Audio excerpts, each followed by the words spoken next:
Hello, my dear friends. Jai Sri Sham. In this particular session, we are going to discuss a RTP on direct tax as uploaded by the ICAI for your upcoming, that is January 26 exams. Friends, इस RTP में certain questions आपको नए देखने को मिलेंगे, जैसे safe harbour rule से related जो क्वेश्चन आपको दिया गया है इस आरटीपी में, या नॉन रेजिडेंट के टैक्सेशन से रिलेटेड जो सेक्शन 44C में एवरेज एडजस्टेड टोटल इनकम का यूज रिक्वायर करने वाला क्वेश्चन हुआ। डबल टैक्सेशन रिलीफ से रिलेटेड दिए गए क्वेश्चन में इफेक्ट ऑफ मार्जिनल रिलीफ आपको देखने को मिलेगा। इसी तरह से माय डियर फ्रेंड्स, एमसीक्यूज में भी जो आईएफएससी बेस्ड एंटिटी से रिलेटेड गाइडलाइंस पर बेस्ड एमसीक्यू, या सक्सेशन से रिलेटेड सेक्शन 170A पर बेस्ड एमसीक्यू, या ब्लॉक असेसमेंट से रिलेटेड केस स्टडी आपको यहां देखने को मिलेगी। तो हम तो इस सेशन में जो इस आरटीपी की all case studies, MCQs and descriptive questions हैं उनको कॉन्सेप्चुअली डिस्कस करने जा रहे हैं। तो आइए शुरुआत करते हैं इस सेशन की हम फर्स्ट केस स्टडी से। Yes my dear friends, block assessment, TDS and buyback का यूज रिक्वायर करने वाली जो ये केस स्टडी है वो मैं आपके सामने अब रखता हूं। Mister Rohan Mehta is a property dealer and also engaged in the business of constructing apartments. A search under section 132 in the business premises of mister Rohan was conducted on 10th December 2024। अब आपको मैं याद दिलाना चाहता हूं, जो चैप्टर 14B जहां section 158B से 158BI तक के आपको प्रोविजन सर्च असेसमेंट के देखने को मिलते हैं, उसमें चार्जिंग सेक्शन 158BA क्या बोलता है कि अगर 1 सितंबर 24 ऑनवर्ड्स अगर सर्च कंडक्ट होती है तो वहां ब्लॉक असेसमेंट की जो स्पेशल प्रोविजन है वो लगेंगे। Right now the last of the authorisations was executed on 18th December 24। अब जरा रुकिए, सर्च रिलेटेड असेसमेंट के स्पेशल प्रोविजंस में प्राइमरीली बात होती है माय डियर फ्रेंड्स किसकी, ब्लॉक पीरियड की। राइट ना, और आपको आगे क्वेश्चंस में ये देखने को भी मिलेगा। तो यहां इस केस में ब्लॉक पीरियड अगर हम चेक करें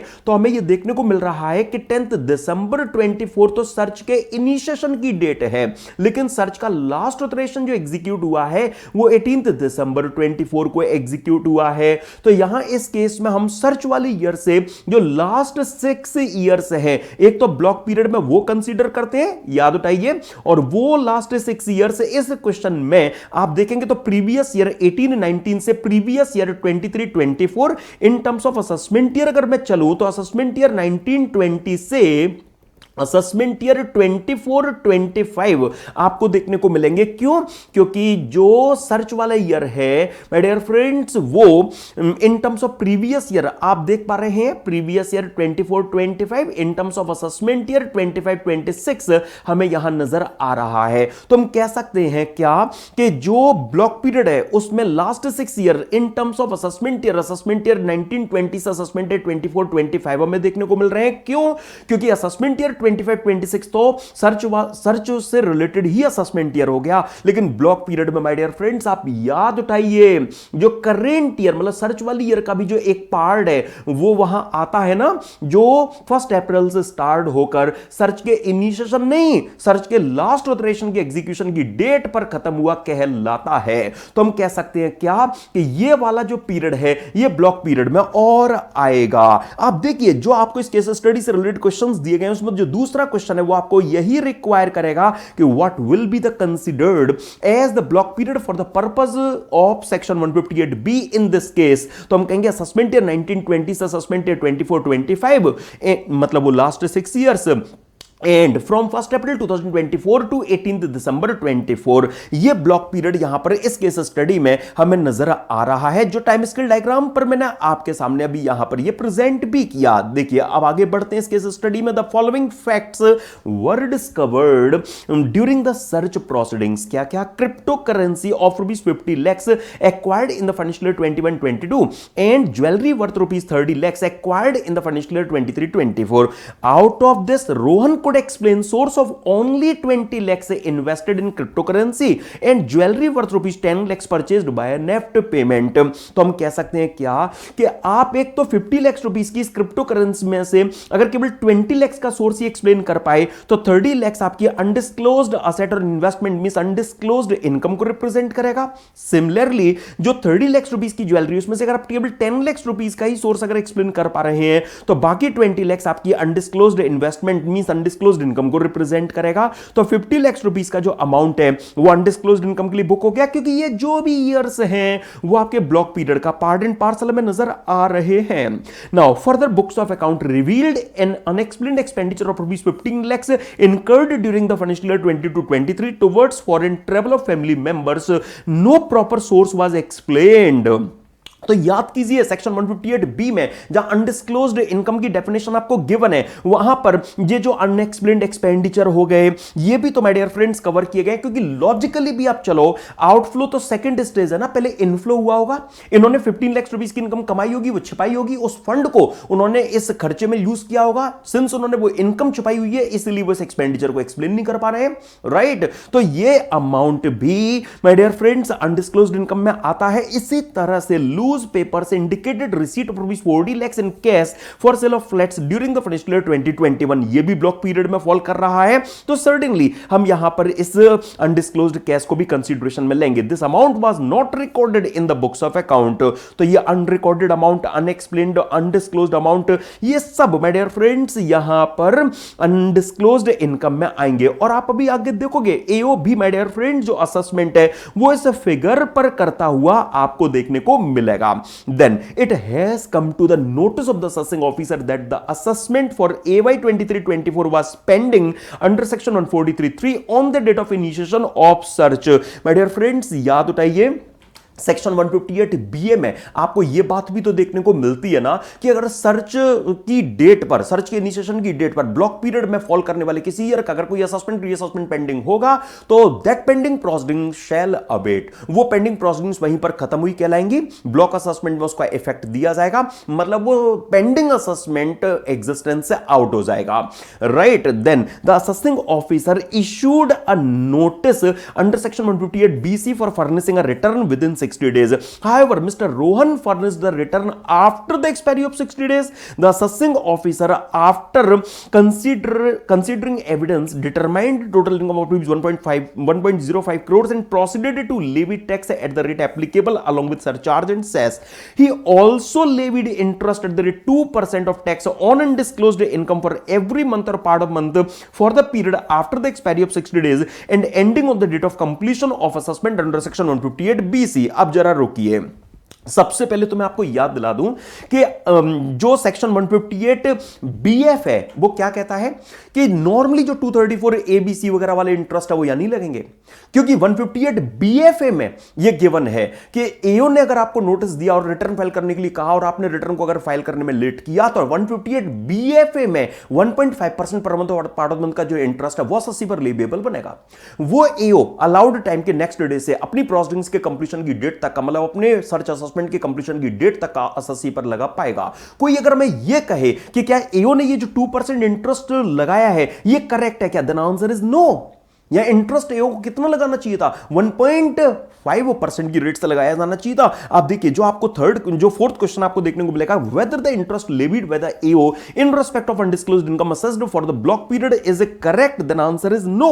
ना actually interest at the rate 1.5% of tax on undisclosed income can be levied for every month और part month for the period after the expiry of 60 days and ending on the date of completion of assessment under section 158 BC. और यही पर my dear friends एक और मैं आपके सामने question रख देना चाहता हूं कि with respect to block assessment mister Rohan Mehta received following different opinions. अब आपसे पूछा जा रहा है you are required to choose the correct statement means correct opinion. तो माय डियर फ्रेंड्स देखिए pending assessment for AY 23-24 under section 143(3) on the date of initiation of search shall abate, हम कहेंगे बिल्कुल करेक्ट ओपिनियन है ये।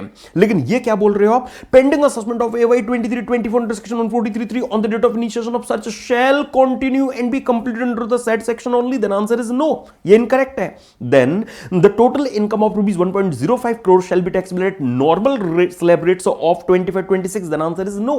अरे 158 BA में ही आप ये लिखा हो देखते हो कि जो टैक्स है वो यहां 60% लगेगा। राइट ना माय डियर फ्रेंड्स, जो अगले स्टेटमेंट में आपको देखने को मिलेगा, the total income of rupees 1.05 crore shall be taxable at the rate 60% plus surcharge and cess. हम कहेंगे ये सही है, लेकिन ये क्या कहा गया है, penalty under section 270A shall be applicable in respect of undisclosed income. ये बिल्कुल सही नहीं है, क्योंकि 158BF कहता है कि कोई नॉर्मल इंटरेस्ट या 270A की पेनल्टी या नहीं लगेगी, या पेनल्टी लगनी होगी तो 158BF सबसेक्शन 2 की लगेगी।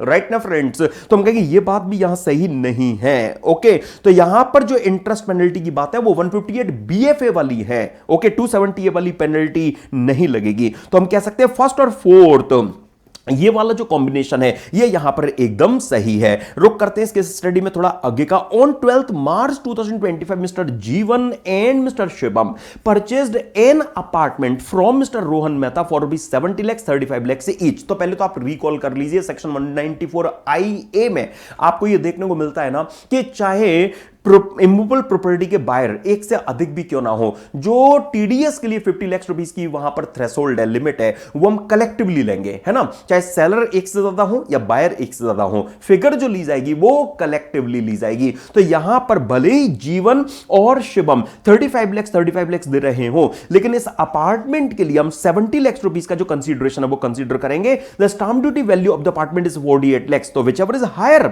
जो दोनों में हायर है हम उसको बेस बनाएंगे। The consideration amount includes 2 lakhs towards car parking and 50,000 towards maintenance fee। इससे कोई फर्क नहीं पड़ता, क्यों? क्योंकि 194IA में बोला गया है कि कंसीडरेशन में ये जो कार पार्किंग फी है, मेंटेनेंस फी है, एडवांस फी है, वाटर एंड इलेक्ट्रिसिटी फैसिलिटी फी है, ये सब इंक्लूडेड होंगी। तो अगर आपने कंसीडरेशन में इंक्लूड कर रखा है तो बहुत अच्छी बात है, हमें 70 लाख से इन फिगर को बाहर नहीं करने वाले। ओके, तो अब यहां पर पहला ही क्वेश्चन आप देखिए, whether any tax is required to be deducted on purchase of apartment by mister Jeevan mister Shivam, then answer is yes, tax is deductible at the rate 1% on consideration payable including car parking and maintenance fee by mister Jeevan and mister Shivam. Then buyback से related part देखिए please.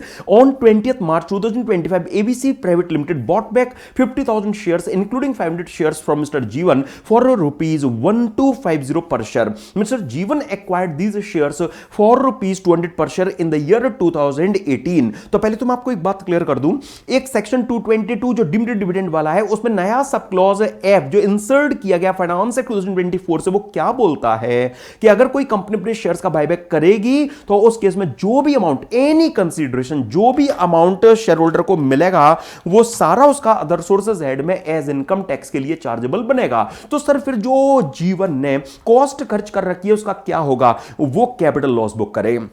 या long term का case हो चुका है, 18 से 2025 तक जीवन की होल्डिंग है ना उन शेयर्स की, राइट। तो उस केस में 200 रुपीज पर शेयर जो उनकी कॉस्ट रही है इन 500 शेयर्स के लिए, हम कह सकते हैं कि ये जो 1 लाख का अमाउंट है ये लॉन्ग टर्म कैपिटल लॉस जीवन का कहलाएगा। अगर उनका कोई लॉन्ग टर्म कैपिटल गेन हो तो उसे एडजस्ट कर लें। Okay, right my dear friends. तो अगर हमसे यहां पर यह पूछा जाता है क्या कि what are the tax implication buyback of shares in the hands of mister Jeevan, तो क्या बोलेंगे? एक तो long term capital loss of rupees 1 lakh, right, and deemed dividend of rupees 6,25,000 would arise in the hands of Mr. जीवन। ये बिल्कुल सही है। ओके फ्रेंड्स, आइए अब रुक करेंगे हम दूसरे केस सिनेरियो का।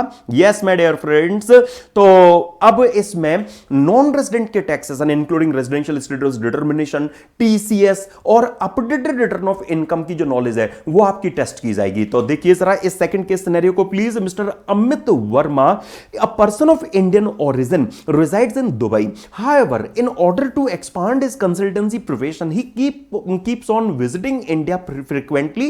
He visits India for 90 days, 65 days, 70 days, and 80 days during the last 4 financial years preceding the financial year 24-25. तो हम कह सकते हैं कि लास्ट 4 फाइनेंशियल ईयर में उनका जो total period of stay in India में नजर आ रहा है वो 305 डेज नजर आ रहा है। आप कर लीजिए, 90 प्लस 65 प्लस 70 प्लस 80, तो ये 305 डेज ही हुआ।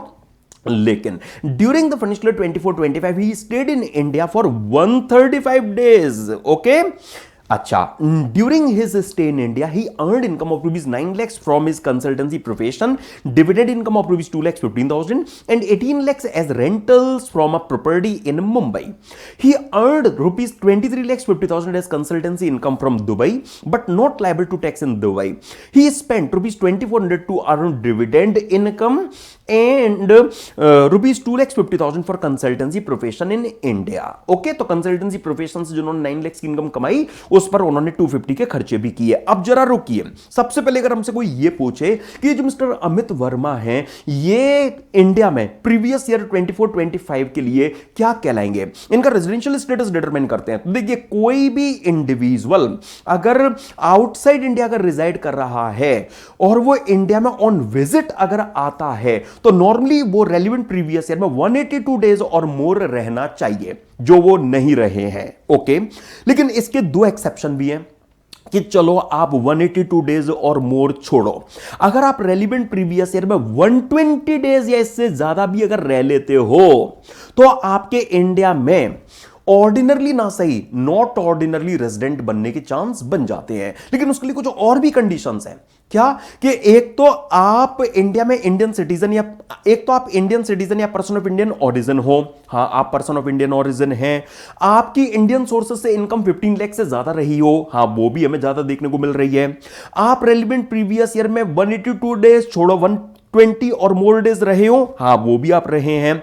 और आप लास्ट 4 इयर्स में 365 डेज और मोर हमें दिखने चाहिए, जो यहां पर ये नहीं है. इसीलिए जो आपको दो एक्सेप्शंस माय डियर फ्रेंड्स देखने को मिलते हैं ना, जब नॉन रेजिडेंट्स का टैक्सेशन हम डिस्कस करते हैं तो वहां पर माय डियर फ्रेंड्स जो फर्स्ट एक्सेप्शन है उसमें इसी तरह का केस आपको देखने को मिलता है.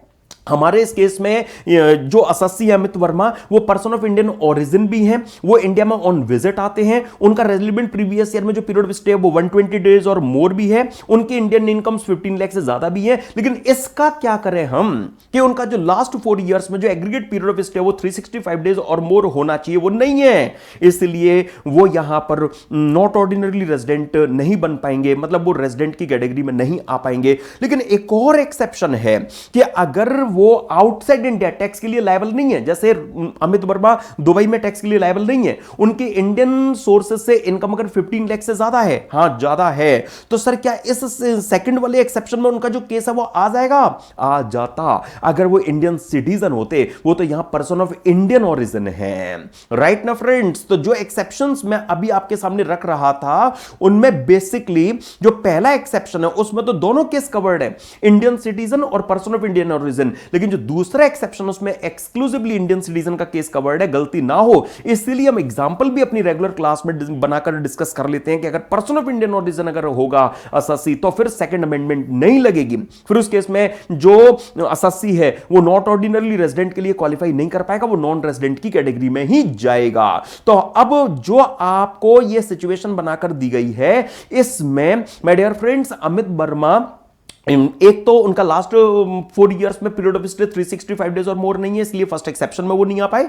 दूसरे एक्सेप्शन के लिए वो इंडियन सिटीजन होने चाहिए थे, वो नहीं है. इसीलिए मिस्टर अमित वर्मा का जो रेजिडेंशियल स्टेटस है, कोई अगर हमसे पूछेगा तो हम क्या कहेंगे कि वो नॉन रेजिडेंट का यहां पर कहलाएगा. देन आगे बढ़ते हैं जरा. For convenient travel in India he purchased a car on 15th May 2024 worth rupees 11 lakhs, means 10 lakhs rupees से ज्यादा की वैल्यू का व्हीकल उन्होंने खरीदा from Fine Car Dealers Mumbai. He also purchased equity shares of Reliance Limited for rupees 4,25,000 on 5th May 24 and sold on 24th December 24 for rupees 6,15,000. STT was paid both at the time of purchase and sale of such shares. अब जरा रुकिए, सबसे पहले अगर यहां पर अमित वर्मा ने अगर एक 10 लाख से एक्सीडिंग वैल्यू का मोटर व्हीकल अगर कार डीलर से खरीदा है तो कार डीलर की क्या ड्यूटी है कि वो सेक्शन 206C सबसेक्शन 1F में 1% से जो टीसीएस है वो इनका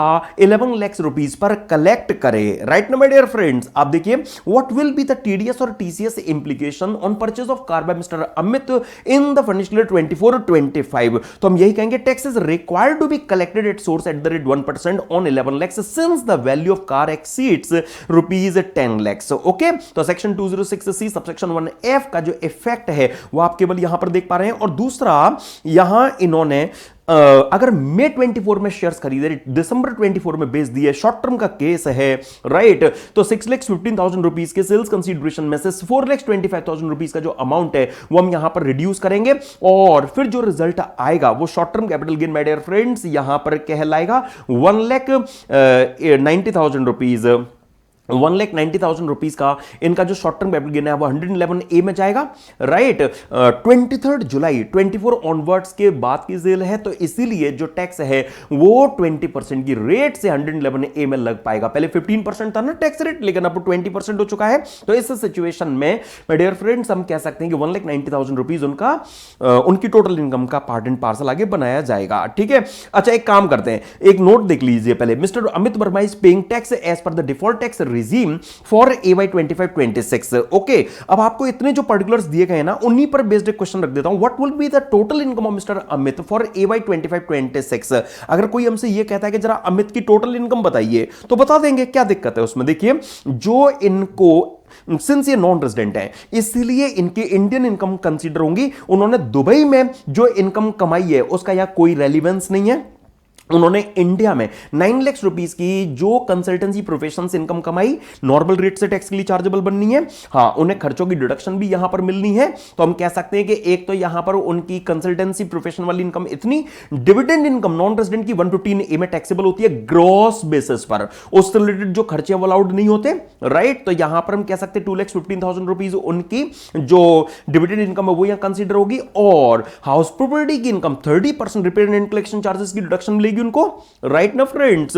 हां, जैसे रेजिडेंट को मिलती है वैसे एनआर को मिलेगी। तो यहां पर 70% ऑफ 18 लाख, राइट, वो हम यहां पर कंसीडर कर लेंगे। और इसके अलावा एक शॉर्ट टर्म कैपिटल गेन भी हुआ है, वो भी नहीं छोड़ेंगे। हां, 1,90,000 रुपीज का उन्हें जो शॉर्ट टर्म कैपिटल गेन हुआ है हम वो यहां पर और कंसीडरेशन में लेकर चलेंगे। बस अब आप देखिए, यहां इस केस में 18 लाख का मैंने 70% पहले यहां पर मैं और रख देता हूं, 12,60,000 प्लस कर देते हैं 1,90,000 रुपीज को, right my dear friends. And इसके अलावा 2,15,000 प्लस 6,50,000, तो आ गया ये 23,15,000। ये हम कह सकते हैं कि मिस्टर अमित वर्मा की जो टोटल इनकम है वो हमें यहां पर देखने को मिल रही है। साथ ही साथ माय डियर फ्रेंड्स ये भी आप कंसीडरेशन में ले लीजिए, compute the tax liability of mister Amit for AY 25-26, ignore TDS TCS if any collected deducted while computing tax liability. तो बस आपको नॉर्मली ये जो आपने भी टोटल इनकम निकाली है 23,15,000 रुपीस की, इस पर जो टैक्स लायबिलिटी है वो अमित वर्मा की कैलकुलेट करनी है।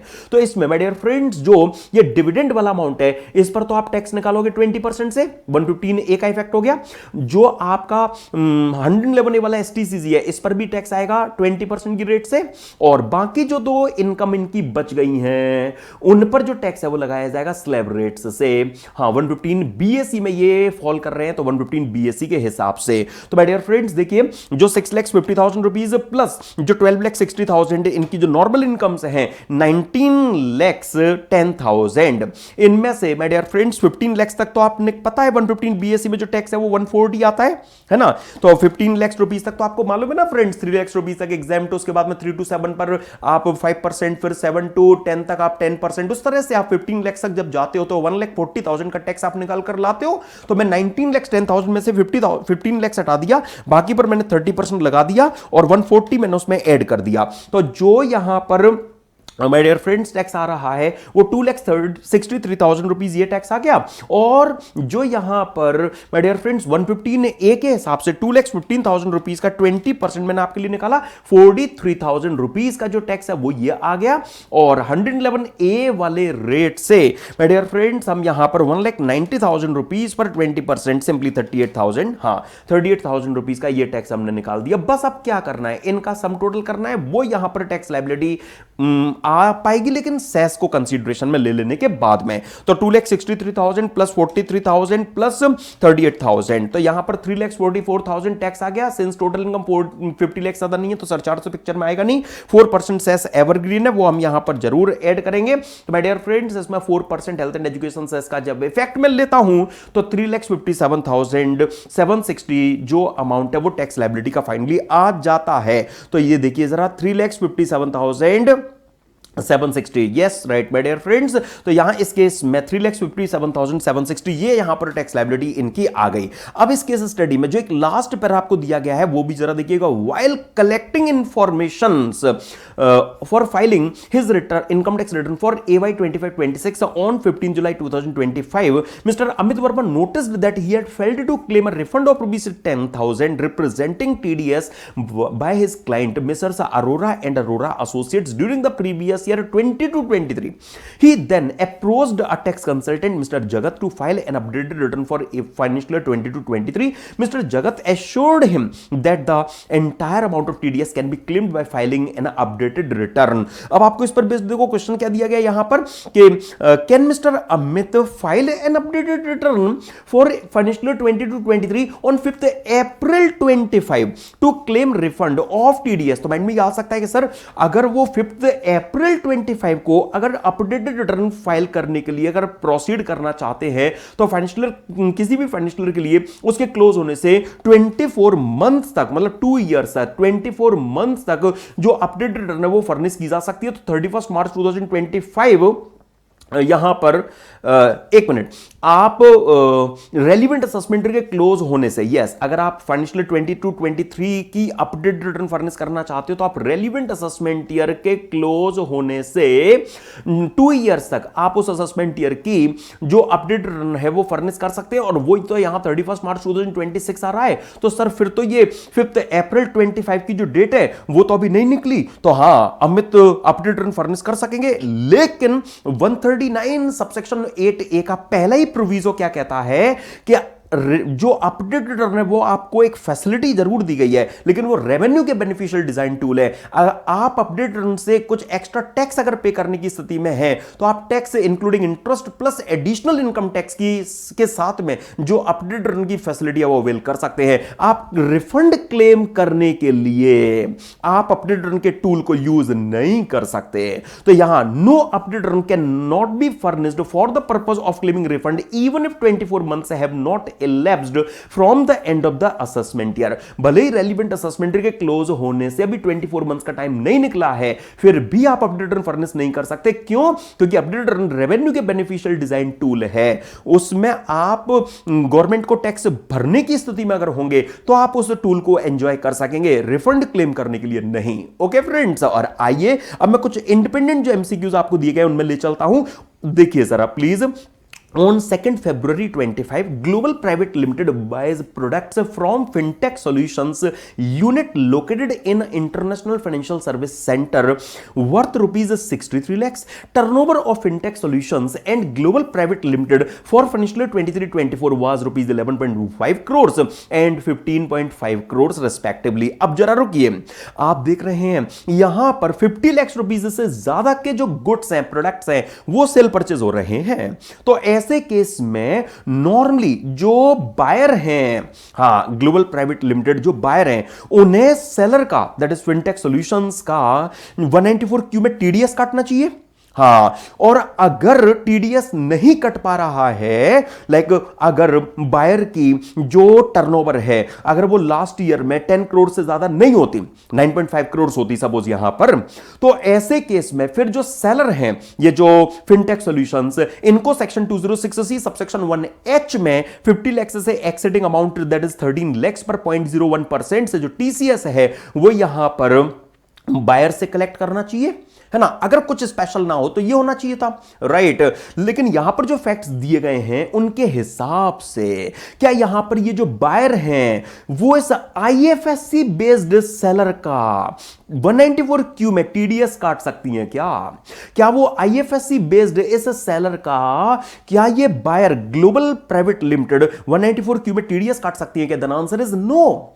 जो statutory amendments my dear friends हमने डिस्कस कर रखे हैं जो इंस्टीट्यूट ने आपके जनवरी एग्जाम्स के लिए अपलोड भी किए हुए हैं मैंने उस वीडियो का लिंक भी आपको इस वीडियो के डिस्क्रिप्शन में प्रोवाइड कर रखा है आप देखना उसमें हमने सबसे पहले इसी तरह की बातें डिस्कस की हुई है कि अगर आईएफएससी बेस्ड बायर अगर कोई भी बायर आईएफएससी बेस्ड एंटिटी से अगर गुड्स खरीद रहा है तो उस बायर की ड्यूटी है कि वो सेलर का 194Q में टीडीएस ना काटे।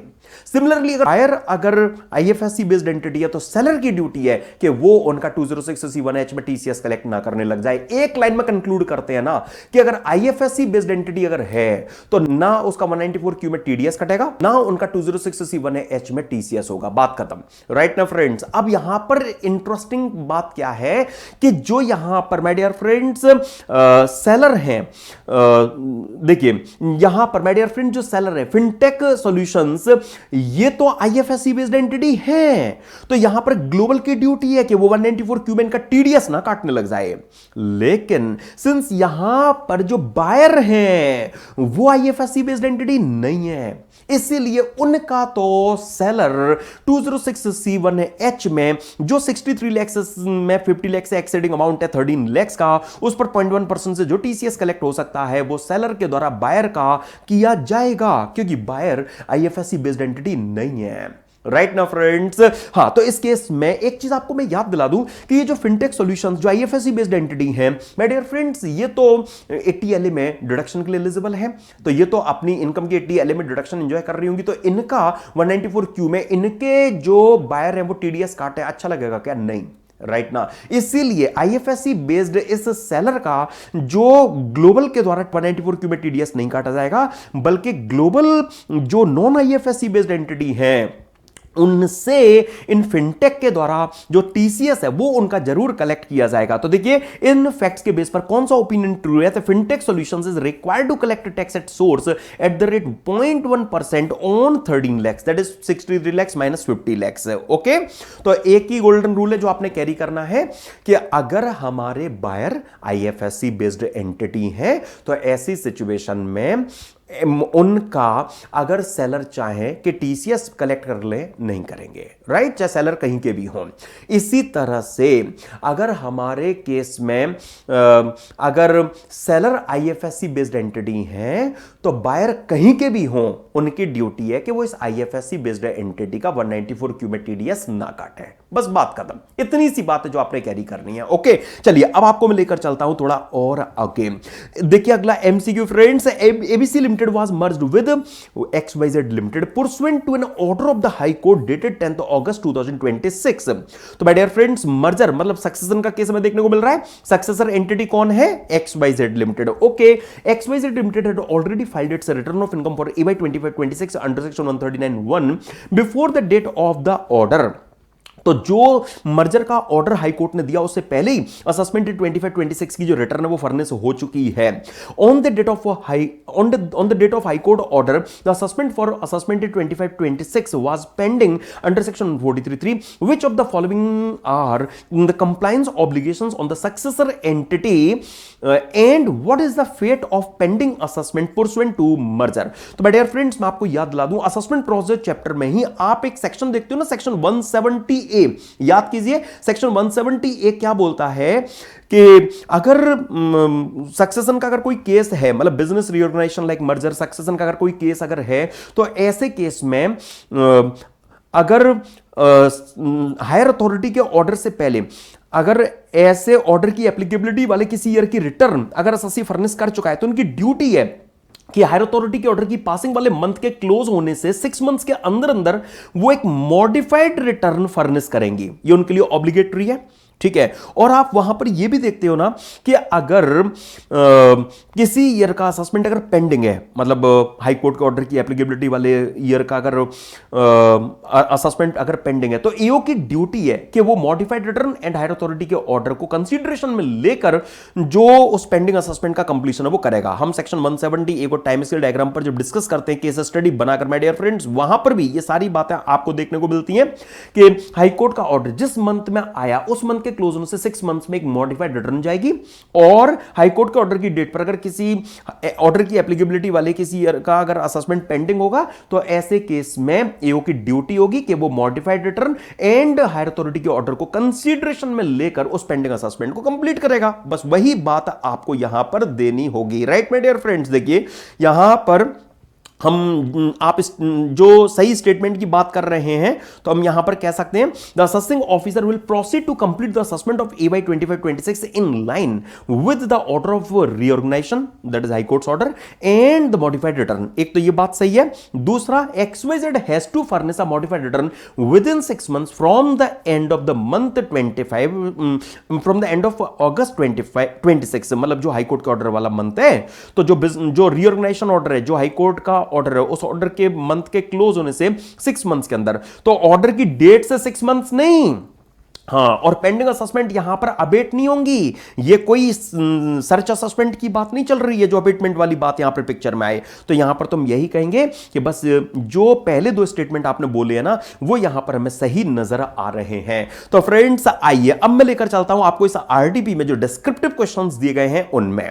राइट फ्रेंड्स, और पहला डिस्क्रिप्टिव क्वेश्चन जिसमें आपको total income computation, tax computation, normal provisions के हिसाब से, कंसेशनल टैक्स रिजीम के हिसाब से देखने को मिलेगी। इस डिस्क्रिप्टिव क्वेश्चन को मैं आपके सामने रखना स्टार्ट करता हूं। जब भी माय डियर फ्रेंड्स इस तरह का क्वेश्चन आपको देखने को मिले, आपको सबसे पहले उसकी रिक्वायरमेंट चेक करनी है। Compute the total income and tax liability of Nova Motion Vehicles Limited as per normal provisions and concessional tax regime under section 158 BAA for the assessment year 25-26 and suggest which option is beneficial for the company. The total turnover of the company for financial 2023 was ₹4.402 crore.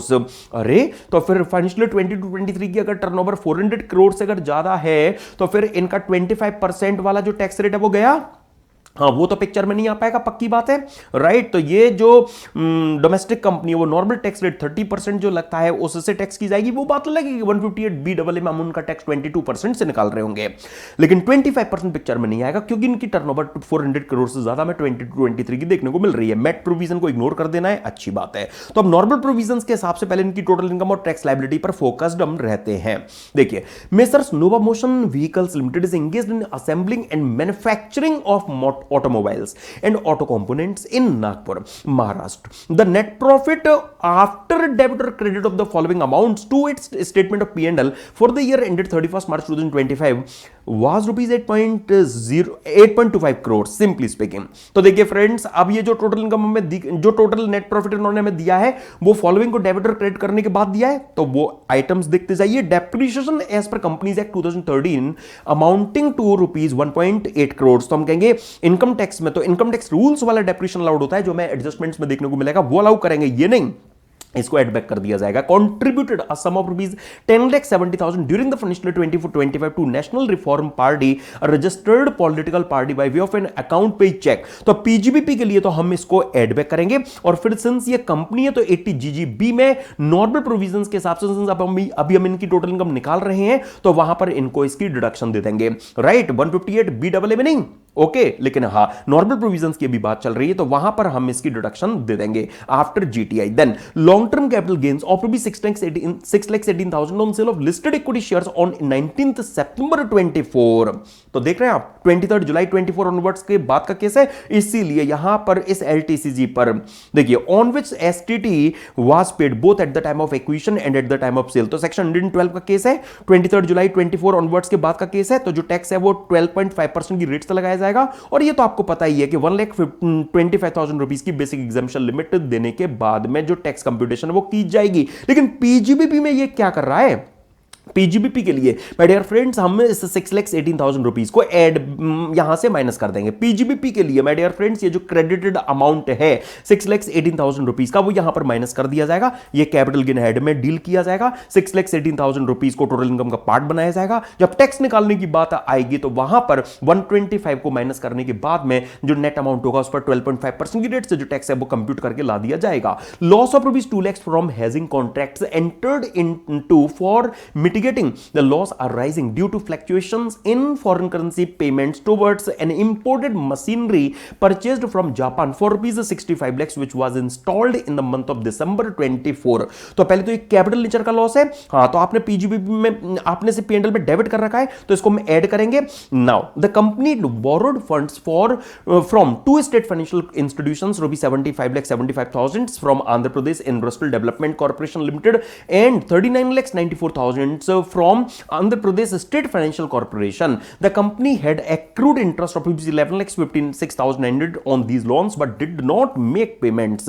However, while reconstructing the loan facility, the company converted the interest due into equity shares allotted to the respective financial institutions on 5th March 25. तो my dear friends, आप याद रखिए, जब हम case laws की बात करते हैं तो वहीं पर आपको आपके इनफैक्ट अभी जनवरी एग्जाम्स के लिए भी जो केस लॉस अपलोड किए गए हैं, जिन पर हमने एक पूरा session my dear friends conduct किया, उसमें आप एक सेक्शन 43B से रिलेटेड ही फ्रंटियर इंफॉर्मेशन टेक्नोलॉजीज लिमिटेड का जो केस देखते हैं, उसमें तेलंगाना हाईकोर्ट ने क्या कहा है कि लॉ कहता है कि अगर इंटरेस्ट का लोन में कन्वर्जन अगर होता है तो उस केस में वो डिम्ड पेमेंट नहीं कहलाएगा, लेकिन अगर इंटरेस्ट लायबिलिटी को इक्विटी शेयर्स इश्यू करके अगर खत्म किया जा रहा है तो इंटरेस्ट लायबिलिटी सीज हो रही है, तो वो इंटरेस्ट का पेमेंट ट्रीट किया जाएगा। क्योंकि अगर कंपनी ने इंटरेस्ट पेबल के बदले में इक्विटी शेयर्स अगर अपने इश्यू कर दिए तो उन्होंने अपनी लायबिलिटी को किसी पर्टिकुलर डेट के लिए डेफर नहीं किया है, राइट। तो माय डियर फ्रेंड्स, इसलिए यहां पर जो इस तरह बिल्कुल यही सेम फैक्ट जो उस केस स्टडी में थे वो आपको इस डिस्क्रिप्टिव क्वेश्चन में प्रोवाइड किए गए हैं, राइट ना फ्रेंड्स, बिल्कुल सेम लाइन पर जो आपको डिस्क्रिप्टिव क्वेश्चंस में यही फैक्ट्स जो उस केस स्टडी के थे वो दिए गए हैं। क्रक्स यही है कि जो भी इंटरेस्ट पेबल का इक्विटी शेयर्स में कन्वर्जन है वो यहां पर एक्चुअल पेमेंट ट्रीट किया जाएगा, राइट ना फ्रेंड्स। तो इस केस में हम क्या बोलेंगे कि हमें कुछ भी यहां पर करने की जरूरत नहीं है, ये सिंस इंटरेस्ट लायबिलिटी उनकी सीज टू एग्जिस्ट करने लगी है, इसलिए वो एक्चुअल पेमेंट के पार ट्रीट की जाएगी और अलावेंस के लिए क्वालिफाई करेगी। उन्होंने P&L में डेबिट किया, कोई गुनाह नहीं किया, हमें कुछ करने की जरूरत नहीं है। ओके, जो मैं आपके साथ में डिस्कशन कर रहा हूं ना, believe me my dear friends, वही सारी चीजें, वही केस लॉ वगैरह वाली बातें आपको यहां पर देखने को मिलेंगी। अभी मैंने फ्रंटियर इंफॉर्मेशन टेक्नोलॉजीज लिमिटेड की बात की, तेलंगाना हाईकोर्ट की, राइट ना फ्रेंड्स। आप देखिए, हम कोई भी एडजस्टमेंट इसका यहां पर नहीं कर रहे हैं क्योंकि ये एक्चुअल पेमेंट के पार ट्रीट किया जाएगा। ओके, इसलिए कोई एडजस्टमेंट यहां रिक्वायर्ड नहीं कहलाएगा। Now the company had borrowed a sum of 6 crore 74 lakhs from the HDFC bank on 1 June 2024 for the purpose of acquiring machinery of the same amount. Interest on such loan is payable at the rate 10% per annum. The interest pertaining to the period ending on 31st March 2025 remained outstanding as on that date and was subsequently paid on 1st December 25. अब मैं थोड़ा सा sequence break कर रहा हूं और एक चीज आपको बस यहां पर पहले रीड कर देना चाहता हूं, वो ये, Novamotion installed the machinery purchased from the money borrowed from HDFC bank limited on 1st February 25। Okay, तो मतलब हमें उस मशीनरी का installation first to put to use हम जो कह सकते हैं वो हमें 1 February 25 यहां पर देखने को मिल रहा है। तो इन्होंने जो ये लोन लिया है, एक्चुअली इन्होंने 1 June 2024 को लोन ले लिया है, तो हम कह सकते हैं कि ये जो 6.7 crores का जो लोन इन्होंने लिया 10% पर annum इंटरेस्ट की रेट से, उसमें जून से जनवरी तक का जो पीरियड है, यस माय डियर फ्रेंड्स, जून से जनवरी तक का जो पीरियड है 8 months का, राइट। तो वो जो पीरियड है, ये जो इंटरेस्ट है, ये इंटरेस्ट हम कह सकते हैं मशीनरी की कॉस्ट में ऐड होगा। ये तो मशीनरी की कॉस्ट में डियर फ्रेंड्स आप ऐड कर देंगे। ओके, और जो 2 months का इंटरेस्ट यहां पर बनता है, वो 2 months का इंटरेस्ट हम कह सकते हैं कि इनका मशीन के फर्स्ट पुट टू यूज के बाद के पीरियड से रिलेटेड है। ओके, वो इनका रेवेन्यू एक्सपेंस के तौर पर अलाउ हो सकता था, लेकिन सिंस उन्होंने रिटर्न फाइल करने की ड्यू डेट के बाद में, एक minute, yes my dear friends, उन्होंने 24-25 की return filing due date company के लिए आपको पता है 31 अक्टूबर नॉर्मली जो रहती है, उसके बाद में उन्होंने ये पे किया है, इसलिए ये इनका माय डियर फ्रेंड्स डिसअलाइवेबल कहलाएगा। सेक्शन 43B की वजह से माय डियर फ्रेंड्स ये डिसअलावेंस के लिए क्वालिफाई यहां कर जाएगा। एक लाइन में अगर हम कहें तो ये कहना बनता है कि पूरा 6.74 करोड़ का जो इंटरेस्ट है, 6.7 करोड़ का 10% की रेट से पूरा जो माय डियर फ्रेंड्स 10 months का इंटरेस्ट है, मशीन के फर्स्ट पुट टू यूज से पहले का या बाद का, ये पूरा का पूरा जो इंटरेस्ट है वो रेवेन्यू एक्सपेंस के तौर पर क्या वो यहां पर अलाइवेबल तो नहीं कहलाएगा, क्योंकि 8 months का जो इंटरेस्ट है वो मशीन की कॉस्ट में हम ऐड करेंगे, और 2 months का जो इंटरेस्ट रेवेन्यू एक्सपेंडिचर के तौर पर अलाउ हो सकता था 43B की वजह से वो अलाउ नहीं हो पाएगा। तो पूरा का पूरा जो यहां पर 10 months का इंटरेस्ट है वो डिसअलावेंस के लिए यहां पर क्वालिफाई कर जाएगा। देखिए, तो 674 lakhs का 10 months का जो इंटरेस्ट है वो पूरा का पूरा हम यहां पर डिसअलाउ कर पा रहे हैं, राइट ना फ्रेंड्स। अच्छा, अब आगे देखिए यहां पर इसका रेलिवेंस क्या है। ये जो मैंने आपको अमाउंट सेपरेटली शो किया, इसका रेलिवेंस अभी मैं आपके सामने प्रूव करूंगा। देखिएगा जरा, जब कंसेशनल टैक्स रिजीम की बात आएगी, देखिए on 11th November 24 the company made a payment of ₹63 lakhs to a scientific research institution recognised and duly notified by the CG having at its as its object the undertaking of scientific research. तो पहले तो मैं आपको याद दिला दूं, section 35 subsection 1 clause 2 क्या बोलता है कि अगर आप साइंटिफिक रिसर्च में यूज के लिए सीजी के द्वारा नोटिफाइड इंस्टीट्यूशन को अगर आप कोई अमाउंट कंट्रीब्यूट करते हो तो सेक्शन 35(1)(2) कहता है कि 100% ये अलाइबेबल है। तो अगर आपने पीएनएल में डेबिट कर दिया है तो हमें नॉर्मल प्रोविजंस के हिसाब से कुछ भी करने की जरूरत नहीं है, नो ट्रीटमेंट। लेकिन जब 158 जब आप 115 BAA के अकॉर्डिंगली चलोगे तो वहां पर ये सेक्शन 35 की जो कंट्रीब्यूशन बेस्ड डिडक्शंस है वो बैन कर दी गई है। तो वहां पर माय डियर फ्रेंड्स ये 63 लाख रुपीस आपको एड बैक करना पड़ेगा, राइट ना। एंड आगे देखिए, the company sold auto components worth ₹18,50,000 to messrs Zenith Tech Solutions as sole proprietorship on 15th December 22। On 20th January 24 11 lakhs was written off in the books or as bad debt. The sole proprietors passed away on 5th February 25 and the company later recovered 9,80,000 in full and final settlement on 20th February 25. The entire recovered amount was recorded as bad debt recovered and credited to statement of P&L. अब देखो क्या blunder हो रहा है यहां पर। Originally ये debtor थे 18,50,000 के, अरे इसमें से अगर 11 lakhs रुपीज अगर company already as bad debt previous year 23-24 में अगर क्लेम कर चुकी है तो अभी भी तो डेटर उनके एग्जिस्ट कर रहे हैं ना। अभी भी 7,50,000 के तो उनके बुक्स ऑफ अकाउंट्स में माय डियर फ्रेंड्स ये जो जेनिथ हैं वो डेटर के तरह पर एग्जिस्ट कर रहे हैं ना। अब उन्हें अगर 9,80,000 रुपीज अगर मिला है इसमें से तो 750 की तो डेटर की रिकवरी हुई है, जो बुक्स में से डेटर अभी एग्जिस्ट कर रहे हैं वो रिकवर हुए हैं, ओके। और बाकी जो बचता है 2,30,000 वो हम कह सकते हैं कि हां जो उन्होंने बैड डेट क्लेम कर लिया था उसमें से अमाउंट रिकवर्ड हुआ है। हां तो आप उतना टैक्स कर दो ना, उतना पीएनएल में क्रेडिट कर दो। आपने कितना क्रेडिट कर डाला, आपने तो पूरा 980 क्रेडिट कर डाला, तो 750 जो आपने ज्यादा क्रेडिट कर रखा है वो आपको यहां से बाहर निकालना पड़ेगा क्योंकि वो टैक्सेबल नहीं होना है, वो टैक्सेबल नहीं होना है। केवल कितना टैक्सेबल होना है, तो जितना डेटर का एडजस्टमेंट कर देने के बाद में बचा हुआ अमाउंट आपको जो मिला है, जो आपके क्लेम्ड बैड डेट का पार्ट में नजर आ रहा है, वो अमाउंट केवल टैक्सेबल होना है। तो उतना क्रेडिट करना चाहिए था, आपने पूरा 980 क्रेडिट कर दिया तो पूरा 980 सही क्रेडिट नहीं हुआ है। 750 जो आपने एक्सेस क्रेडिट कर रखा है वो आपको यहां से बाहर करना होगा। अब देखिए जो चीज हम यहां डिस्कस कर रहे हैं 750 जो आपने एक्सेस बैड डेट क्रेडिट कर रखा है वो यहां पर आपको बाहर करना है, राइट ना फ्रेंड्स। अच्छा आगे देखिए एडिशनल इंफॉर्मेशन में चलते हैं। Depreciation calculated as per income tax rules amounts to ₹1,18,50,000 which includes depreciation and additional depreciation on imported machinery from Japan and machinery purchased through borrowed funds from HDFC। तो friends specifically बोल दिया गया है कि हमने एक तो इनकम टैक्स रूल्स के हिसाब से जो डेप्रिसिएशन है वो हम आपको ये बता रहे हैं, और इसमें जापान से इंपोर्ट की गई मशीनरी का भी और एचडीएफसी से खरीदे लिए गए लोन से भी खरीदी गई मशीनरी का भी नॉर्मल डेप्रिसिएशन हो, एडिशनल डेप्रिसिएशन हो, वो सब हमने as per income tax rules इसमें इंक्लूड कर रखा है। तो हमें कुछ भी करने की जरूरत नहीं है, ना हमें हेजिंग कॉन्ट्रैक्ट के लिए कोई एडजस्टमेंट करना है, ना हमें कोई मशीन के फर्स्ट पुट टू यूज के पहले के पीरियड के इंटरेस्ट के लिए एडिशन करना है, यहां कुछ नहीं करना। नॉर्मल प्रोविजंस के हिसाब से हमें डेप्रिसिएशन मिल गया, सीधा सीधा ये माइनस कर देना है।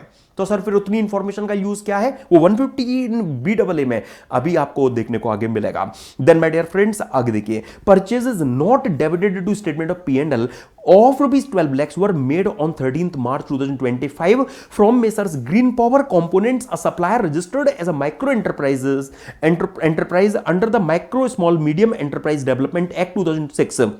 As per the written agreement, the payment was to be made within 30 days from the date of delivery. However, the payment was made on 14th April 25. तो my dear friends याद कीजिए सेक्शन 43B में आप देखते हैं ना, जो my dear friends clause H है वो क्या बोलता है कि अगर आपने किसी माइक्रो एंटरप्राइज से अगर आपने कोई गुड्स खरीदे हैं तो और आप पर रिटर्न एग्रीमेंट अगर है तो जो भी एग्रीड डेट है उस पर पेमेंट हो जाना चाहिए। जो 45 डेज से ज्यादा नहीं हो सकता, यहाँ 30 है तो चलेगा, उसमें पेमेंट हो जाना चाहिए। लेकिन अगर आप 13 मार्च से 30 डेज निकालोगे तो वो तो 12 अप्रैल को ही खत्म हो गए, और आप पेमेंट कर रहे हो कब? 14 अप्रैल को।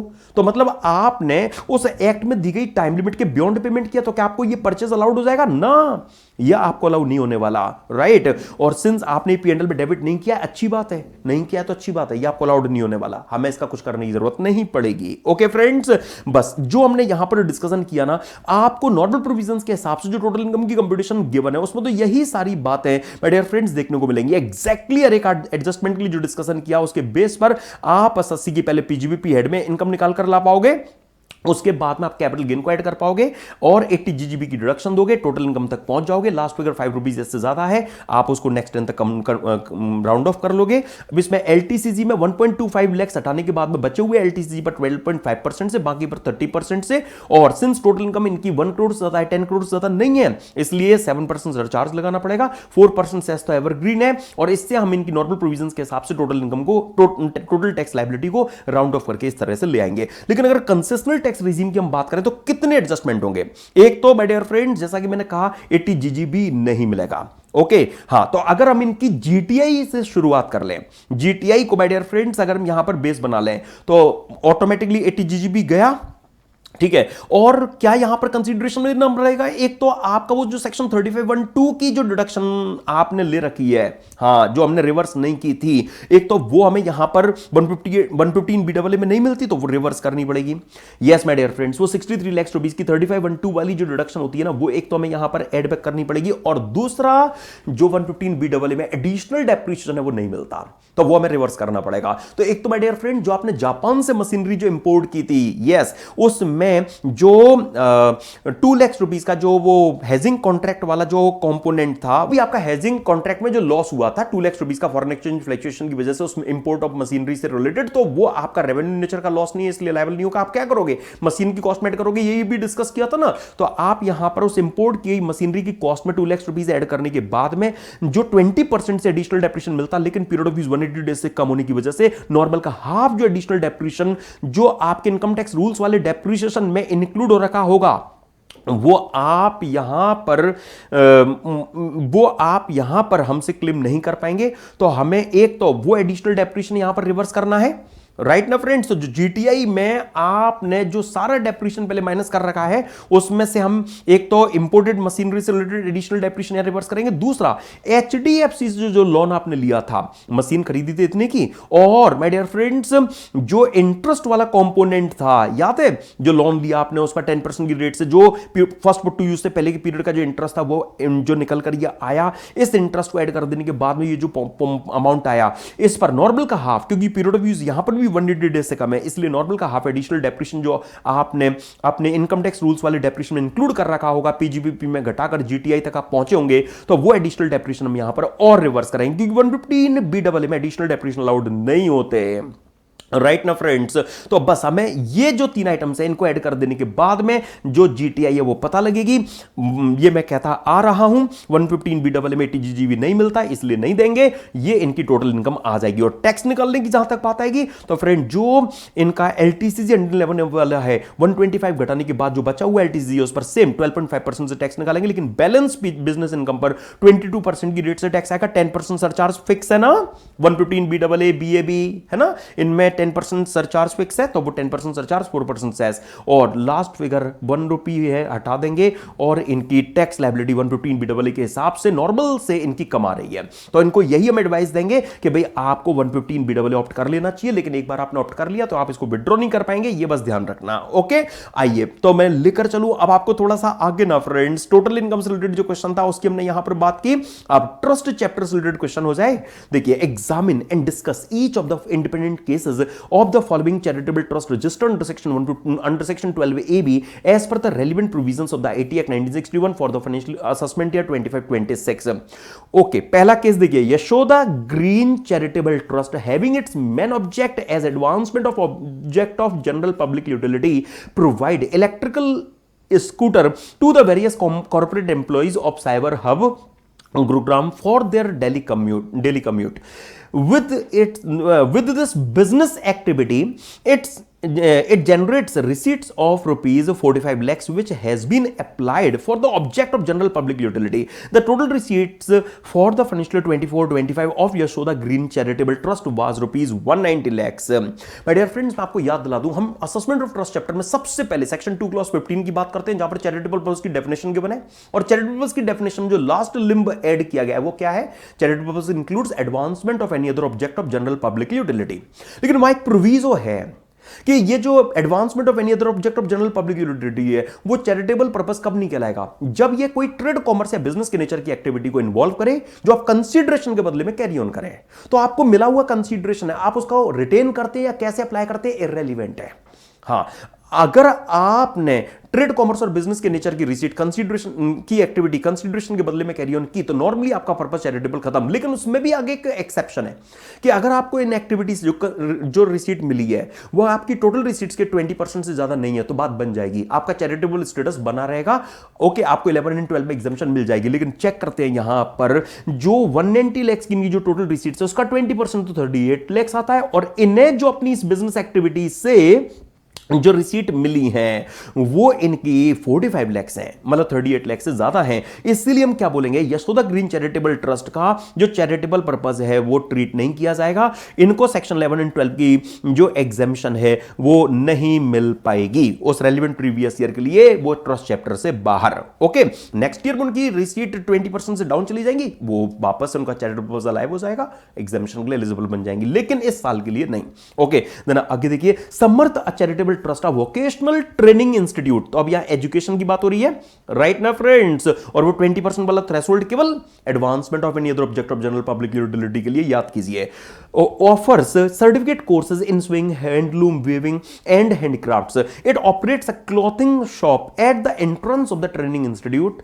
The shop derived income of rupees 40 lakhs in the financial year 24-25 and the income completely applied towards the object of the trust providing training. The trust maintains separate books of accounts for the shop. तो my dear friends, पहले तो मैं आपको याद दिला दूं कि section 2 clause 15 का जो प्रोविजो है वो केवल advancement of any other object of general public utility का बात करता है, उसमें एजुकेशन वगैरह के केस कवर्ड नहीं है ना। अहमदाबाद मैनेजमेंट एसोसिएशन का, गुजरात हाईकोर्ट का केस भी याद कीजिए, बोर्ड सर्कुलर याद कीजिए कि एजुकेशन, मेडिकल रिलीफ वगैरह पर वो प्रोविजो नहीं लगेगा। हाँ, तो ऐसे केस में अगर ये कोई बिजनेस एक्टिविटी रन कर भी रहे हैं तो हम सेक्शन 11 सबसेक्शन 4A को जरूर कंसीडरेशन में लेंगे। वो कहता है कि एक तो आपकी वो बिजनेस एक्टिविटी आपके मेन ऑब्जेक्ट के अटेनमेंट से इंसिडेंटल होनी चाहिए। तो अगर आप जो इनकम आ रही है अपने ऑब्जेक्ट में खर्च कर रहे हैं तो हम कह सकते हैं कि वो बिजनेस, वो शॉप आपकी आपके ऑब्जेक्ट के अटेनमेंट से इंसिडेंटल है, और आप separate books of accounts maintain करें जिससे ईओ आइडेंटिफाई कर पाए कि हाँ आप अपनी बिजनेस एक्टिविटी की इनकम का क्या आगे एप्लीकेशन कर रहे हैं। तो ये दोनों बातें हमें पूरी होती हुई यहां पर एपरेंटली नजर आ रही हैं। इसीलिए इस केस में जो ये ट्रस्ट है इनको सेक्शन 11 and 12 की जो एग्जाम्पशन है वो मिल जाएगी, राइट ना फ्रेंड्स। यहां इस केस में 2 क्लॉज 15 का प्रोविजो नहीं लगेगा, 11(4)A की कंडीशन एपरेंटली सेटिस्फाइड होती हुई नजर आ रही हैं। और आगे देखिए जरा, Light of hope charitable trust having objective of providing clean drinking water started its welfare activities in 2019 by providing clean water to some villages of Uttar Pradesh. In August 24 a similar objective trust named Water for All was formed by a group of people in Jharkhand. They also provide clean drinking water to villagers on a small scale. Light of Hope offer the Water for All trust to merge with them so that they can scale the benefits and share resources. However, they are concerned about the exit tax levied at the time of merger of trust. तो my dear friends, पहले मैं आपको याद दिला दूं, ये exit trust वाली जो बात है आप देखते हो ना सेक्शन 115 TD में, 115 TD मर्जर का केस कवर करता है। लेकिन अगर कोई ट्रस्ट ऐसे ट्रस्ट के साथ में मर्ज हो रहा है जिसका उनकी तरह ही अगर पर्पस है, मतलब अगर सेम पर्पस है, जैसे लाइट ऑफ होप का पर्पस है क्लीन ड्रिंकिंग वाटर प्रोवाइड करना, है ना, और वही purpose water for all trust का भी है, ठीक है। तो हम ये मान लेते हैं कि जो वाटर फॉर ऑल है वो भी सेक्शन 12AB में रजिस्टर्ड ट्रस्ट या 1023C में अप्रूव्ड एंटिटी होंगी। तो इस तरह के केस में सेक्शन 115 TD परेशान नहीं करता, एप्लीकेबल नहीं होता। और अब तो माय डियर फ्रेंड्स याद कीजिए सेक्शन 12AC भी आपको देखने को मिलता है ना। सेक्शन 12AC क्या बोलता है, वो ये कहता है कि अगर कोई चैरिटेबल ट्रस्ट अगर अपने को किसी ऐसे ट्रस्ट के साथ में मर्ज करता है जिनका उनके ही सिमिलर अगर ऑब्जेक्ट है और वो 12 बी या 1023 में रजिस्टर्ड या अप्रूव्ड है और जो भी बोर्ड के द्वारा प्रोवाइड प्रेस्क्राइब की गई कंडीशंस है वो फुलफिल अगर हो रही हैं तो वह 115 टीडी के जो प्रोविजंस है वो नहीं लगेंगे, एग्जिट टैक्स के प्रोविजन एप्लीकेबल नहीं होंगे। तो यहां पर हमें जितनी इंफॉर्मेशन दी गई है उसके हिसाब से हमें नजर आ रहा है कि जो light of hope charitable trust merge हो रहे हैं वो अपने ही सिमिलर ऑब्जेक्ट वाले ट्रस्ट के साथ में मर्ज हो रहे हैं। तो ये मानते हुए कि वाटर फॉर ऑल भी 12 बी में रजिस्टर्ड या 1023 में अप्रूव्ड होंगे और जो प्रेस्क्राइब कंडीशंस है वो फुलफिल हो रही होंगी, इसलिए उन्हें एग्जिट टैक्स की टेंशन नहीं लेनी है, उन पर वो एप्लीकेबल नहीं बनेगा। आइए टीडीएस टीसीएस से रिलेटेड क्वेश्चन रखूं मैं अब आपके सामने। देखिए जो मैं बोल रहा हूं ना फ्रेंड्स, वही सारी बातें आपको सॉल्यूशन में देखने को मिलेंगी, कुछ भी उसमें अलग आपको देखने को नहीं मिलने वाला। राइट फ्रेंड्स, तो जिस नए सेक्शन की मैंने अभी आपके साथ बात छेड़ी वही आपको वहां पर आंसर में देखने को मिलेगा। देन आइए मैं ले चलता हूं अगले क्वेश्चन में। इन respect of following independent case scenarios you are required to discuss the provisions related to TDS for the year ended 31st March 2025. सबसे पहले mister Ramesh is a distributor of lottery tickets in Mumbai for Golden Lottery Agency. Golden Lottery Agency is a very old lottery agency since 1975. It has a turnover of 98 lakhs during the financial year 23-24.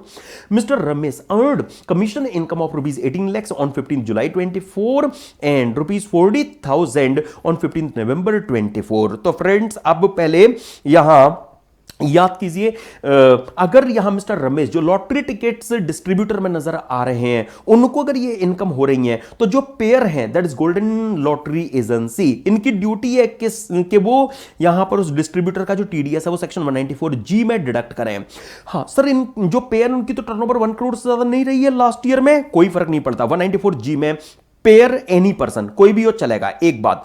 दूसरी बात, TDS के लिए वहां 15,000 rupees का एग्जामिशन है, लेकिन यहां पर जो कमीशन अमाउंट है वो 15,000 रुपीज से कहीं ज्यादा है। और 1 अक्टूबर ऑनवर्ड जो टीडीएस का रेट है वो 2% हो गया है। पहले माय डियर फ्रेंड्स वो रेट याद है ना आपको, 5% हुआ करता था। तो जो पहले वाला पेमेंट है उस पर जो टीडीएस है वो 5% की रेट से गोल्डन लॉटरी एजेंसी रमेश का काटेंगी, और जो दूसरा पेमेंट हो रहा है वो 1 अक्टूबर 24 ऑनवर्ड्स हो रहा है, इसलिए उस पर जो टीडीएस है वो रिड्यूस्ड रेट 2% से यहां पर काटा जाएगा। ओके, देन अगला केस रखूं। Smart Switch Private Limited, an emerging fintech startup based in Bengaluru, operates a digital platform for trading in various crypto currencies.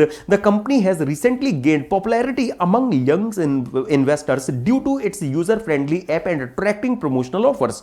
On 1 November 24, Mr. Ades, an IT professional working in Gurugram, invested a sum of ₹1 lakh in Picto Coins, a cryptocurrency. On 15 December 24, he transferred entire Picto Coins and earned profit of rupees 3,47,504. तो पक्की बात है कि जो transferred amount है, जो consideration amount है, वो अमाउंट हम कह सकते हैं कि यहां कितना रहा होगा, तो माय डियर फ्रेंड्स वो रहा होगा 4,47,504 का। अब आप याद उठाइए सेक्शन 194S को। सेक्शन 194S क्या बोलता है कि अगर वर्चुअल डिजिटल असेट जिसमें क्रिप्टो करेंसी आती हैं, अगर वर्चुअल डिजिटल असेट के ट्रांसफर पर कंसीडरेशन का पेमेंट करने के लिए जो रिस्पॉन्सिबल पेयर हैं वो 1% की रेट से जो टीडीएस है वो उस कंसीडरेशन पर डिडक्ट कर लेने के बाद में जो सेलर है उनको वो पे करेंगी। तो 4475 यहां पर माय डियर फ्रेंड्स हम कह सकते हैं टीडीएस का अमाउंट ट्रीट किया जाएगा। राइट माय डियर फ्रेंड्स, तो यहां इस केस में देखिए जो यहां पर पेयर हैं वो कंपनी है ना, 10,000 रुपीज ज्यादा अगर कंसीडरेशन वो किसी को दे रही है तो उनको उनका टीडीएस काटना है। अगर ये इंडिविजुअल एचयूएफ वगैरह होते तो हम 50,000 रुपीज का भी केस कंसीडर कर सकते थे। अगर वो पेयर इंडिविजुअल वगैरह अगर नहीं बिजनेस वगैरह चला रहे होते, उन सब की यहां जरूरत नहीं है। तो जितनी जरूरत है मैंने केवल वो बात आपके सामने यहां रखी कि जो कंसीडरेशन का अमाउंट है उसका 1% जो टीडीएस है वो पेयर के द्वारा यहां पर जो मिस्टर आदेश है उनका डिडक्ट करके जमा कराया जाएगा। अब आइए एक इंटरेस्टिंग सी केस स्टडी रखूं आपके सामने assessment procedure chapter पर based. The assessing officer with the prior approval of the principal commissioner of income tax directed Mr. Greenfield Textiles Limited to get its accounts audited under section 142(2)(a) of the IT Act 1961 on account of complexities of the accounts and furnish report of such audit. For this purpose, a chartered accountant was nominated by the principal commissioner of the income tax to carry out the audit. The assessee company was willing to produce its records and extend full cooperation in getting the accounts conducted. However, the nominated chartered accountant without any valid reasons refused to undertake the audit of assessee's accounts.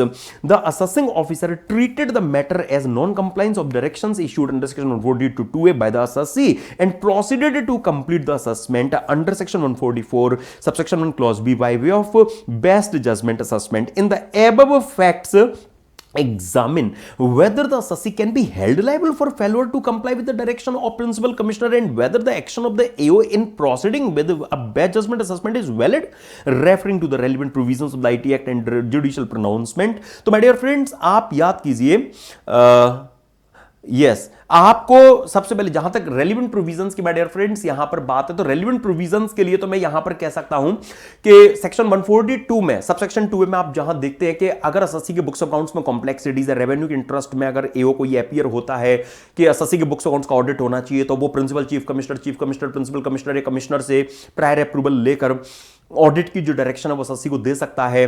ऐसा audit principal chief commissioner principal commissioner या commissioner के द्वारा nominated chartered accountant के द्वारा किया जाएगा। ठीक है ना फ्रेंड्स, तो यहां पर असेसिंग ऑफिसर ने अगर प्रिंसिपल कमिश्नर की अप्रूवल लेकर अगर ऑडिट की डायरेक्शन दी है तो ये एक्ट उनका ठीक है। और यहां प्रिंसिपल कमिश्नर ने चार्टर्ड अकाउंटेंट भी नॉमिनेट किए हुए हैं, उनके द्वारा ऑडिट किया जाना चाहिए। अब एसएससी तो फुल्ली कोऑपरेट करने के लिए तैयार है, राइट। एसएससी कंपनी तो यहां पूरी तरह से विलिंग है कि मैं फुल कॉपरेशन अपना शो करूंगी, ऑडिट किया जाए, लेकिन विदाउट एनी वैलिड रीजन वो नॉमिनेटेड चार्टर्ड अकाउंटेंट फर्म ने ऑडिट करने से रिफ्यूज कर दिया। तो यहां पर असेसिंग ऑफिसर कहता है कि आपने असेसिंग ऑफिसर एसएससी को कहता है कि एसएससी कंपनी ने मेरी डायरेक्शन कंप्लाई विद नहीं की, तो मैं तो बेस्ट जजमेंट असेसमेंट करूंगा उसका। तो आप यहां जजमेंट नहीं भी हो, वैसे तो यहां आपको याद होगा स्वदेशी पॉलिटेक्स लिमिटेड का by dear friend supreme court का केस।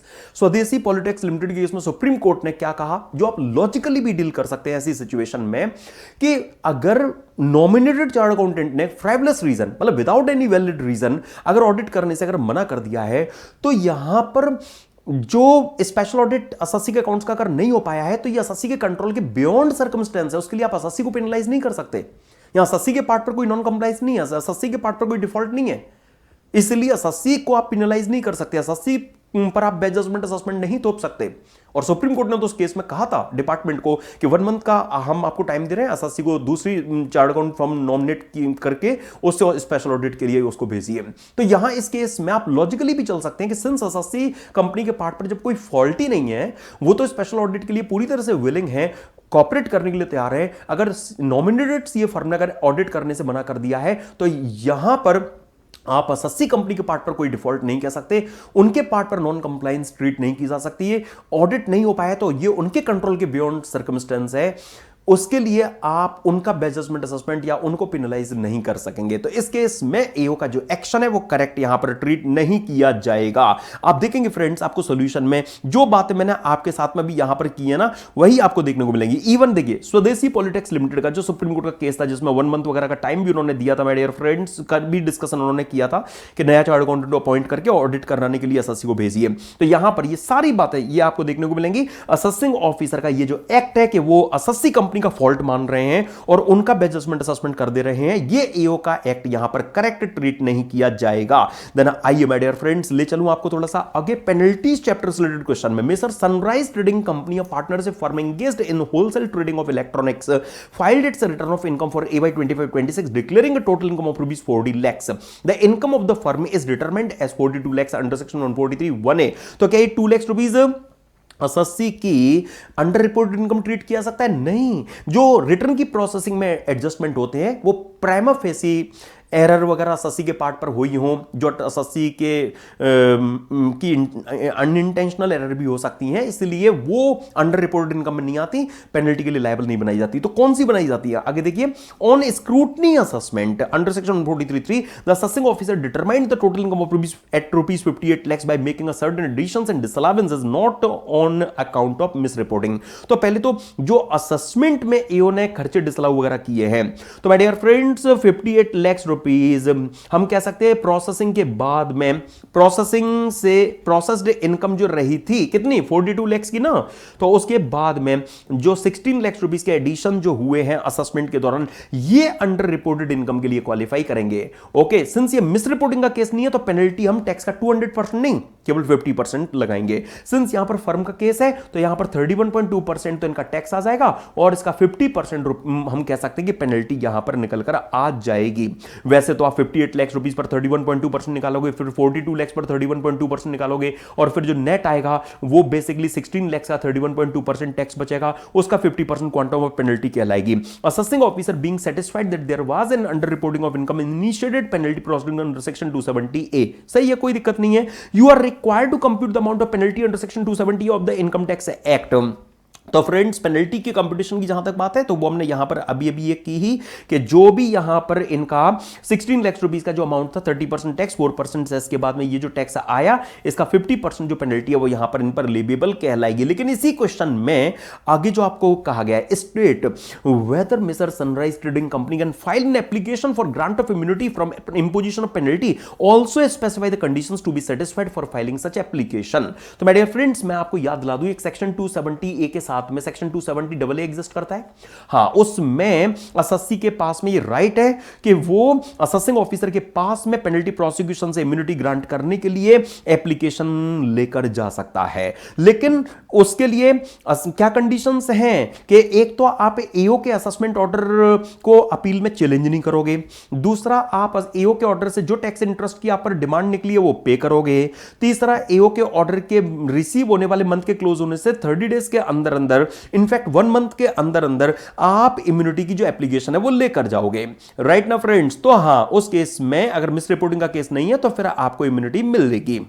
तो देखिए, ये जो असेसी कंपनी है, हां वो एओ के पास में इम्यूनिटी के लिए जा सकती हैं। सेक्शन 270AA उनको राइट देता है कि वो 270A की पेनल्टी से इम्यूनिटी के लिए जा सकती हैं, लेकिन उनको टैक्स इंटरेस्ट पे करना है, अपील में नहीं जाना है। और ये एप्लीकेशन एओ का ऑर्डर उन्हें जिस मंथ में रिसीव होगा उस मंथ के क्लोज होने से 1 मंथ के अंदर अंदर फाइल करनी होगी। राइट ना फ्रेंड्स? और आइए अब मैं आपको लेकर चलता हूं नॉन रेजिडेंट के टैक्सेशन से रिलेटेड जो सेक्शन 44C से रिलेटेड एक क्वेश्चन आपको जो यहां पर दिया गया है। Delta Global incorporation a foreign company operates a branch in India for the financial year ending on 31st March 2025, that is AY 25-26. Head office incurred certain administrative expenses outside India and allocated rupees 1.85 crores to the Indian branch. The adjusted total income of the assessment in 25-26 is a loss of rupees 25,20,200. The assessable total income and the other details for the preceding 3 previous years relevant to the assessment years are as follows. ठीक है, उसमें मैं immediate present 3 years की जो भी accessible total income given है, अब total income तो फाइनल टैक्सेबल इनकम होती है, उससे पहले तो ये सारी चीजें हो चुकी होंगी, उससे पहले तो माय डियर फ्रेंड्स ये सारी चीजें हो चुकी होंगी कि टोटल इनकम तो फाइनल टैक्सेबल इनकम होती है, वो मैं सारे आइटम्स दिए गए। You are required to compute the amount of head office expenditure deductible under section 44C for the AY 25-26 assume that Delta Global Incorporation do not have a POEM in India. तो वो NR है, NR मतलब एक foreign company की तरह NR की तरह में उन्हें डील करना है। तो पहले तो मैं आपको याद दिला दूं सेक्शन 44C में जो एलोकेटेड हेड ऑफिस एक्सपेंडिचर की डिडक्शन के लिए लिमिट है normally 5% of adjusted total income. लेकिन अगर करेंट ईयर का अगर लॉस है तो ऐसे केस में जो 5% है वो एवरेज एडजस्टेड टोटल इनकम का हमें लेना होता है। देखिए फ्रेंड्स, अगर हमारे पास में रेलिवेंट असेसमेंट ईयर से इमीडिएट प्रेसिडेंट 3 इयर्स की डिटेल्स अगर गिवन है, ओके, तो हम उन ऑल 3 इयर्स की जो एडजस्टेड टोटल इनकम है वो आइडेंटिफाई करेंगे, उनको ऐड करके 3 से डिवाइड करके एवरेज एडजस्टेड टोटल इनकम तक पहुंच जाएंगे और उसका 5% हमारा बनेगा थ्रेशोल्ड। उसको हम इस 1.85 करोड़ से कंपेयर करके विच एवर इज लेस की डिडक्शन इस असेसी को दे देंगे। अब मैं आपको यह याद दिला दूं कि एवरेज एडजस्टेड टोटल इनकम के लिए हमें पहले वो जो लास्ट 3 इयर्स की एडजस्टेड टोटल इनकम निकालनी है। तो एडजस्टेड टोटल इनकम के लिए हम क्या करते हैं, याद उठाइए सेक्शन 44C में आप टोटल इनकम जिससे पहले सारे एडजस्टमेंट्स हो गए होंगे तो क्या क्या रिवर्स करोगे, एक तो अनएब्सॉर्ब्ड डेप्रिसिएशन, नॉर्मल डेप्रिसिएशन नहीं, अनएब्सॉर्ब्ड डेप्रिसिएशन अगर ऑलरेडी डेबिटेड अगर होगा एडजस्टेड टोटल इनकम से पहले तो हो ही चुका होगा तो आप अनएब्सॉर्ब्ड डेप्रिसिएशन एड बैक करोगे। दूसरा brought forward loss, current year loss नहीं, ब्रॉट फॉरवर्ड लॉस। इसी तरह से 1/5 of capital expenditure on promoting family planning amongst employees, याद है ना फ्रेंड, सेक्शन 36(1)(9) में जो 1/5 of expenditure on promoting family planning amongst employee allowed होता है, तो 1/5 of capital expenditure on promoting family planning amongst employees अगर डेबिटेड है तो वो ऐड करेंगे। इसके अलावा 80C से 80U की डिडक्शंस अगर कोई ली जा चुकी होगी तो वो भी ऐड करेंगे। और हेड ऑफिस एक्सपेंडिचर जो डेबिटेड होगा वो तो सबसे पहले ऐड करेंगे, क्योंकि उसी के लिए तो ये सारे पापड़ बेल रहे हैं, है ना। उसको ऐड करेंगे तो एडजस्टेड टोटल इनकम आएगी, 3 साल की एडजस्टेड टोटल इनकम को ऐड करके एवरेज एडजस्टेड टोटल इनकम तक निकलेंगे, फिर 5% चेक करेंगे और फिर उससे कंपेयर करेंगे actual average actual head office expenditure को, है ना। तो मतलब क्या कि जो आप ऑलरेडी P&L में डेबिट कर चुके होते हैं हेड ऑफिस एक्सपेंडिचर, वो तुम सबसे पहले ऐड करेंगे। तो यहां पर हमारा टारगेट क्या है, देखिए यहां पर हमें ये जो पर्टिकुलर्स दिए गए ना, इन पर्टिकुलर्स में जो ये टोटल इनकम की फिगर्स हमें गिवन है, इसमें हम नॉर्मल डेप्रिसिएशन नहीं, हाँ, जो अनएब्सॉर्ब डेप्रिसिएशन जो डेबिटेड है वो यहां पर ऐड करेंगे, राइट। हाँ, जो चैप्टर 6 की डिडक्शंस लेस हो रखी होंगी क्योंकि टोटल इनकम से पहले तो सब हो रखा होगा, तो वो हम यहां पर ऐड करेंगे, राइट। मतलब जो ये टोटल इनकम यहां पर हमें गिवन है उनमें, आपस में नहीं, ओके। हाँ, तो जो यहां पर भी टोटल इनकम गिवन है उनमें हम ये रिवर्स करेंगे। Brought forward short term capital loss हो गया, ब्रॉट फॉरवर्ड स्पेकुलेशन लॉस हो गया, तो जो भी ब्रॉट फॉरवर्ड लॉस है वो हम यहां पर ऐड करेंगे, ठीक है फ्रेंड्स। आपस में नहीं, मैं फिर कह रहा हूं जो टोटल इनकम गिवन है उनमें। लेकिन जो करंट ईयर का आपको लॉन्ग टर्म कैपिटल लॉस दिया गया है उसका हमें कुछ नहीं करना है, ठीक है। अच्छा, expenditure incurred on voluntary retirement not, यहां पर capital expenditure on promoting family planning का 1/5 नहीं गिवन है ना, ये तो VRS का दिया गया है, तो इसका भी हमें कुछ नहीं करना है, ठीक है जी। और हेड ऑफिस एक्सपेंडिचर जो आपने P&L में डेबिट कर रखे होंगे, मतलब वो तो हम सबसे पहले यहां पर ऐड करेंगे। अब माय डियर फ्रेंड, जो यहां पर रिजल्ट आएंगे ना, हाँ, जो भी ईयर वाइज यहां पर एडजस्टेड टोटल इनकम के रिजल्ट आएंगे, इनका हम सम टोटल करके फिर 3 से डिवाइड कर देंगे, तो फिर हमें एवरेज एडजस्टेड टोटल इनकम के दर्शन हो जाएंगे। उसका 5% हम निकालेंगे और उससे हम यहां पर इस 1.85 करोड़ से कंपेयर करेंगे, विच एवर इज लेस की डिडक्शन इनको दे देंगे। आइए देखिए जरा फ्रेंड्स, यही सारी चीजें आपको यहां नजर आएंगे। तो जो भी यहां पर टोटल इनकम गिवन है उनमें हमें जो जो ऐड करने थे, यस फ्रेंड्स, नॉर्मल डेप्रिसिएशन नहीं, अनएब्सॉर्ब डेप्रिसिएशन चैप्टर 6 की deductions, brought forward loss, current year loss नहीं, हाँ ब्रॉट फॉरवर्ड लॉस केवल, राइट। अच्छा, इसके अलावा हेड ऑफिस एक्सपेंडिचर, ये जो आपके अमाउंट आए लास्ट 3 इयर्स के एडजस्टेड टोटल इनकम के, तीनों को हमने ऐड किया, 3 से डिवाइड करके ये अमाउंट आया, इसका 5% हमने यहां पर निकाला, राइट माय डियर फ्रेंड्स, इसका हमने 5% यहां पर निकाला। एक्चुअल हेड ऑफिस एक्सपेंडिचर जो आप बोल रहे हो उसे कंपेयर किया, जो यहां पर लोअर है वो अलाइवेबल कहलाएगा, उसकी डिडक्शन यहां पर मिल पाएगी, दैट्स इट। ओके फ्रेंड्स, आइए रुक करें थोड़ा सा आगे का। अगला क्वेश्चन देखिएगा, सेफ हार्बर रूल से रिलेटेड जो अच्छा क्वेश्चन है, मैं वो अब आपके सामने रख देना चाहता हूं। Examine the following transactions and discuss whether the transfer price declared by the following assessees who have exercised a valid option for application of safe harbor rules can be accepted by the income tax authorities। तो cases देखते चलिए। सबसे पहले my dear friend, जो अससिए Techmitra solutions limited an Indian company, उनका जो interest transaction में गिवन है, एक्चुअली उन्होंने क्या किया, provision means providing of system support services to Blue Orbit Systems incorporation which hold 30% voting power in Techmitra solutions limited. तो पहले तो मैं ये कह सकता हूं कि सिंस एक एंटिटी दूसरी एंटिटी में 26% और मोर वोटिंग पावर अगर होल्ड कर रही है, तो यहां पर टेकमित्रा और ब्लू ऑर्बिट दोनों आपस में एसोसिएटेड एंटरप्राइज कहलाएंगे। उनके बीच का ये जो सर्विस प्रोवाइडिंग ट्रांजैक्शन है ये इंटरनेशनल ट्रांजैक्शन कहलाएगा। और माय डियर फ्रेंड्स, जो safe harbour rules international transaction से रिलेटेड जो नोटिफाई किए गए हैं, उनमें फ्रेंड्स जो आप रूल 10TC देखते हैं उसमें ये providing of system support service, system support service याद है आपको, सॉफ्टवेयर डेवलपमेंट सर्विस की डेफिनेशन में जो कवर्ड है, याद कीजिए, मैंने स्टैट्यूटरी अमेंडमेंट्स पर एक सेशन जो आपके लिए कंडक्ट किया, एक्चुअली वहां पर माय डियर फ्रेंड्स आपको जो सॉफ्टवेयर डेवलपमेंट सर्विसेज वगैरह वाली जो बातें आपको वहां देखने को मिली, वहां पर देखिए ये जो सिस्टम सपोर्ट सर्विसेज हैं वो कवर्ड है, ठीक है। यस, तो फ्रेंड्स जो आपको रूल 10TC में जहां पर एलिजिबल इंटरेस्ट ट्रांजैक्शन की लिस्ट दी गई है, उसमें बेसिकली सॉफ्टवेयर डेवलपमेंट सर्विसेज में सिस्टम सपोर्ट सर्विसेज का केस कवर्ड है। और रूल 10TD जो सेफ हार्बर रूल्स की जान है, उसमें हमें यह दिया गया ना कि अगर ऐसे इंटरेस्ट ट्रांजैक्शन की वैल्यू 100 करोड़ से ज्यादा नहीं है, तो आप ऑपरेटिंग कॉस्ट का 17% मार्जिन डिक्लेयर कर दीजिए, तो आपकी बात मान ली जाएगी। अब इस केस में क्या हो रहा है जरा वो भी देख लेते हैं। हाँ, जो माय डियर फ्रेंड्स यहां पर हमें दिया गया है 99 करोड़, मतलब 100 करोड़ से ज्यादा जो ट्रांजैक्शन वैल्यू वो गिवन नहीं है, तो बस जो ऑपरेटिंग कॉस्ट है उसका आपको 17%, मतलब क्या 8.5 करोड़ उतना डिक्लेयर करना चाहिए था, आपने तो उससे कम डिक्लेयर किया। तो हम क्या कहेंगे कि इनकम टैक्स अथॉरिटी इससे एक्सेप्ट करने के लिए बाउंड नहीं है, इसे एक्सेप्ट करने के लिए बाउंड नहीं है। ओके, क्यों? क्योंकि आपने रूल 10TD के हिसाब से जो परसेंटेज गिवन है उससे कम इनकम डिक्लेयर की है। ओके, आपने जो ट्रांसफर प्राइस दिखाया है वो कम डिक्लेयर किया है। तो पहले तो मैं आपको याद दिला दूं, दो एसोसिएटेड इंटरप्राइज के बीच में एक ट्रांजैक्शन है, इंटरेस्ट ट्रांजैक्शन कहलाएगा। रूल 10TC के हिसाब से ये सॉफ्टवेयर डेवलपमेंट सर्विसेज का ट्रांजैक्शन है, एलिजिबल इंटरेस्ट ट्रांजैक्शन है। रूल 10TD के हिसाब से आपको इतना प्राइस डिक्लेयर करना चाहिए था, आपने नहीं किया है, कम किया है, इसलिए इनकम टैक्स अथॉरिटी से एक्सेप्ट करने के लिए बाउंड नहीं कहलाएंगे। देन अगला केस रखूं, next era systems India limited and Indian company क्या कर रही है? Provision means providing of data processing services with the use of information technology. तो ये आईटी इनेबल्ड ट्रांजैक्शन हो गया, ये आईटी इनेबल्ड ट्रांजैक्शन हो गया माय डियर फ्रेंड्स। याद कीजिए, जो आपको सेफ हार्बर रूल्स में एलिजिबल इंटरेस्ट ट्रांजैक्शन के केसेस गिवन हैं, वहां पर सेफ हार्बर रूल्स में, यस माय डियर फ्रेंड्स, जो आपको एलिजिबल इंटरेस्ट ट्रांजैक्शन के केसेस गिवन है, उसमें सेकंड जो केस है उसमें provision means providing of information technology enabled services, मतलब आईटी बेस्ड सर्विसेज गिवन है, और वहां पर ये डाटा प्रोसेसिंग वगैरह वाले जो केसेस है वो कवर्ड है। और वहां पर भी सेम रूल है, 100 करोड़ से ज्यादा अगर ट्रांजैक्शन वैल्यू 300 करोड़ से ज्यादा नहीं है तो आपको जो ऑपरेटिंग कॉस्ट है उसका 18% उसमें ऐड करके दिखाना है। अब यहां देख लेते हैं हुआ क्या है इस केस में फ्रेंड्स, देखिएगा यहां रखता हूं मैं आपके सामने फैक्ट्स। एक्चुअली जो ट्रांजैक्शन वैल्यू है वो 100 करोड़ से ज्यादा है, लेकिन 300 करोड़ से ज्यादा नहीं है, तो आपको जो ऑपरेटिंग कॉस्ट है उसका एटलीस्ट 18% जो मार्जिन है वो यहां पर डिक्लेयर करना चाहिए, राइट।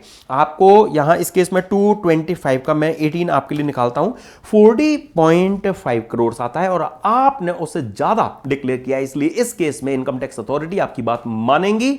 वो माय डियर फ्रेंड्स आपकी इस मार्जिन को, इस इनकम को डिक्लेयर कर, मतलब एक्सेप्ट करने के लिए बाउंड कहलाएंगे। ओके, तो to Neurocor technologies incorporation, it's a foreign subsidiary. तो ये तो आपको पता ही है कि अगर सब्सिडरी है तो 51% शेयर होल्डिंग होगी, और एसोसिएशन के लिए तो 26% से काम चल जाता है। तो नेक्स्ट एरा और न्यूरोकॉर ये आपस में एसोसिएटेड इंटरप्राइजेस हैं, सर्विस प्रोवाइडिंग का ट्रांजैक्शन है, इंटरनेशनल ट्रांजैक्शन कहलाएगा। और फ्रेंड्स ये आईटी इनेबल्ड सर्विसेज का केस है, तो ये एलिजिबल इंटरनेशनल ट्रांजैक्शन भी हो गया।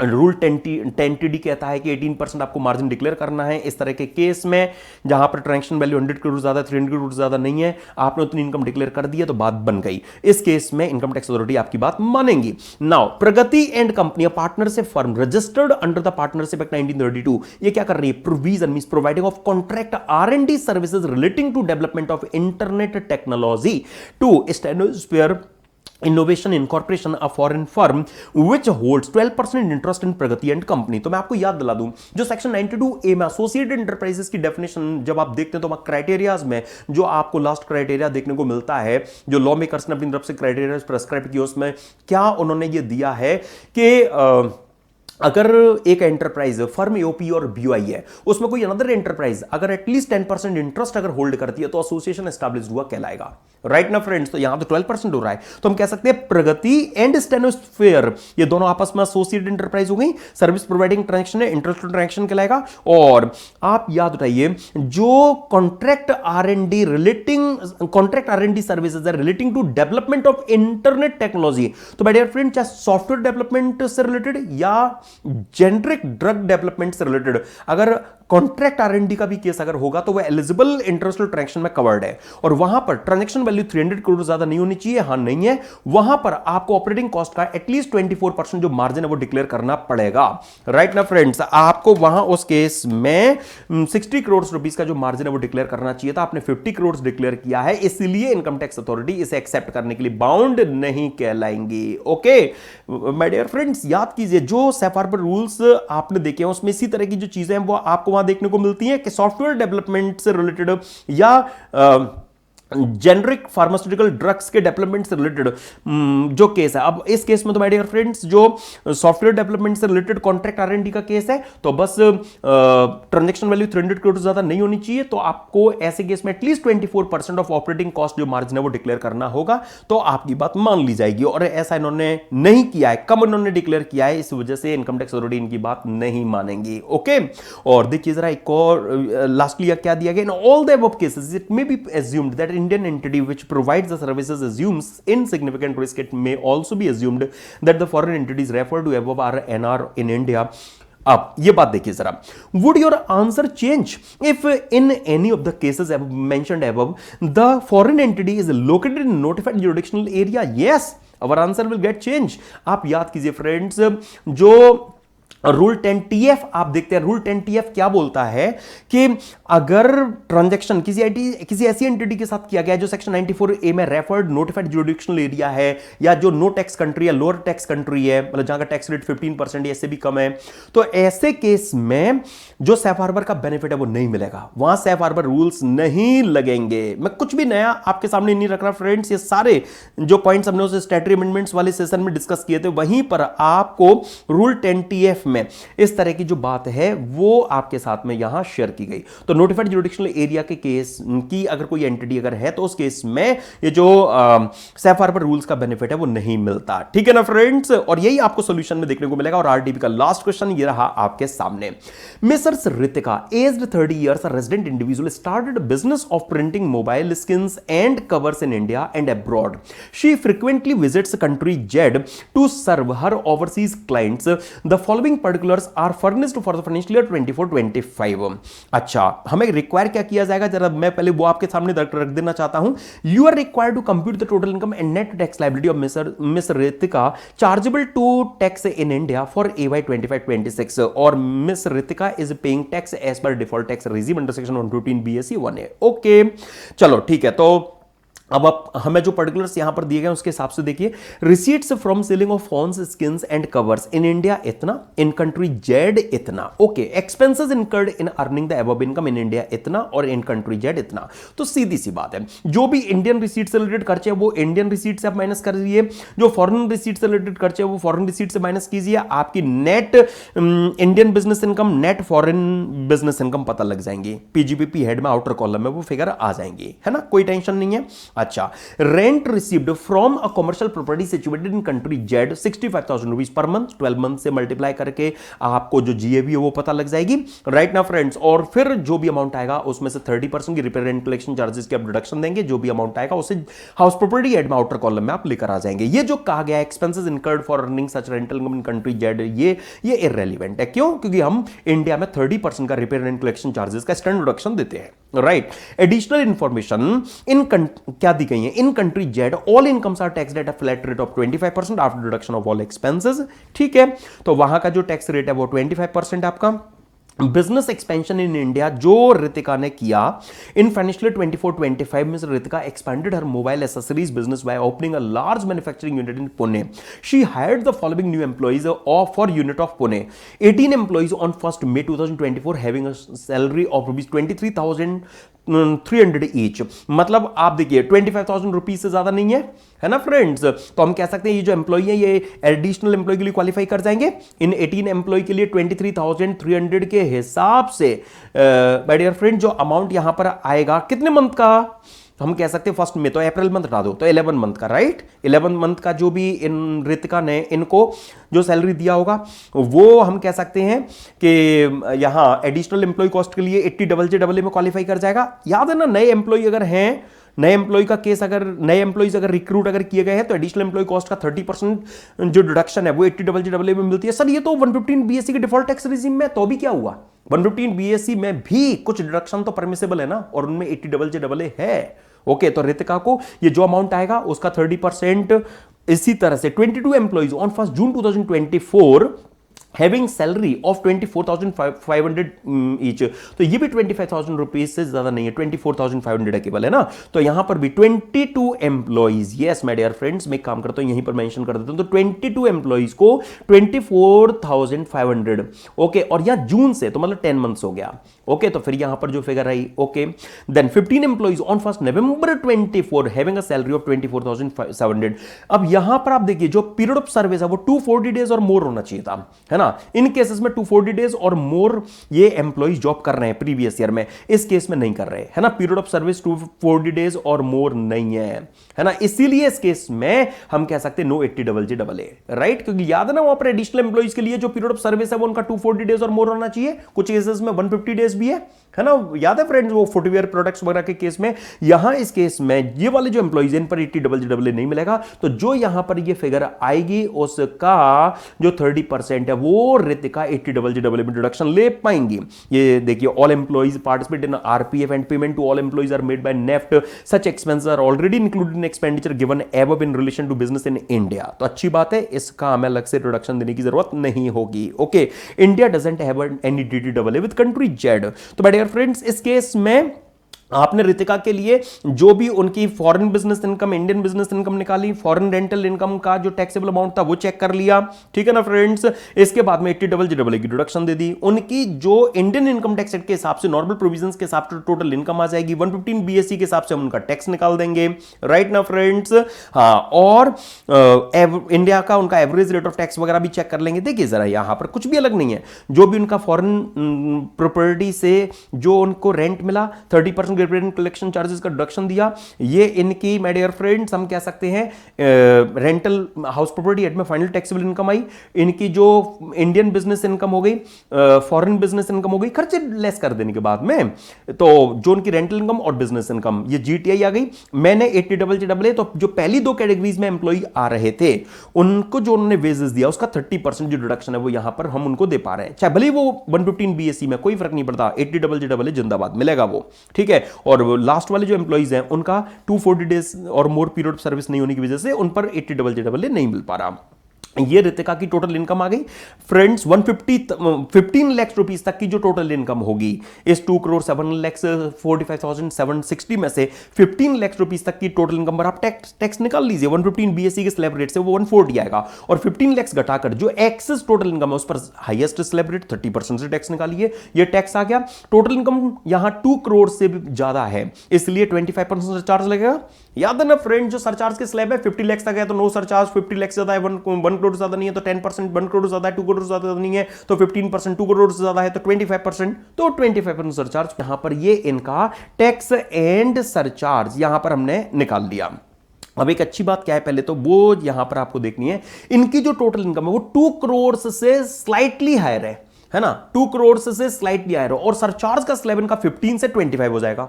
2 करोड़ तक अगर होती इनकी टोटल इनकम तो केवल और केवल 15% सरचार्ज से काम चल जाता, लेकिन इनकी इनकम 2 करोड़ से स्लाइटली हायर होने की वजह से इनका सरचार्ज का जो स्लैब है वो सीधा 15 से 25 हो जा रहा है। तो हमें चेक करना पड़ेगा कि इनकी अगर 2 करोड़ रुपीस तक टोटल इनकम अगर होती तो क्या टैक्स आता, इनकी अगर 2 करोड़ रुपीस तक की अगर इनकम अगर होती तो क्या टैक्स आता, है ना, और 15% के सरचार्ज से कितना काम चल जाता। ओके, तो मैं जस्ट एडिशनली अगर इनकी टोटल इनकम 200 लाख रुपीस होती तो उस पर जो टैक्स है वो आपको पता है डिफॉल्ट टैक्स रेजिम में फर्स्ट 15 लाख तक तो 1,40,000 रुपीस आता है, रिमेनिंग 185 लाख रुपीस पर अगर मैं टैक्स निकालू 30% की रेट से तो 55,50,000 हो गया। इसमें मैं 140 को ऐड कर देता हूं तो जो टैक्स का अमाउंट है वो 56,90,000 रुपीस यहां बन रहा है, और फिर उस केस में जो सरचार्ज है वो केवल 15% से लेबिएबल बनता, तो हम 56,90,000 का 15% अगर चेक करें तो वो 8,53,500 केवल आता। तो जो इनकी टैक्स एंड सरचार्ज की लायबिलिटी है वो माय डियर फ्रेंड्स यहां 65,43,500 रुपीस केवल हमें देखने को मिलती।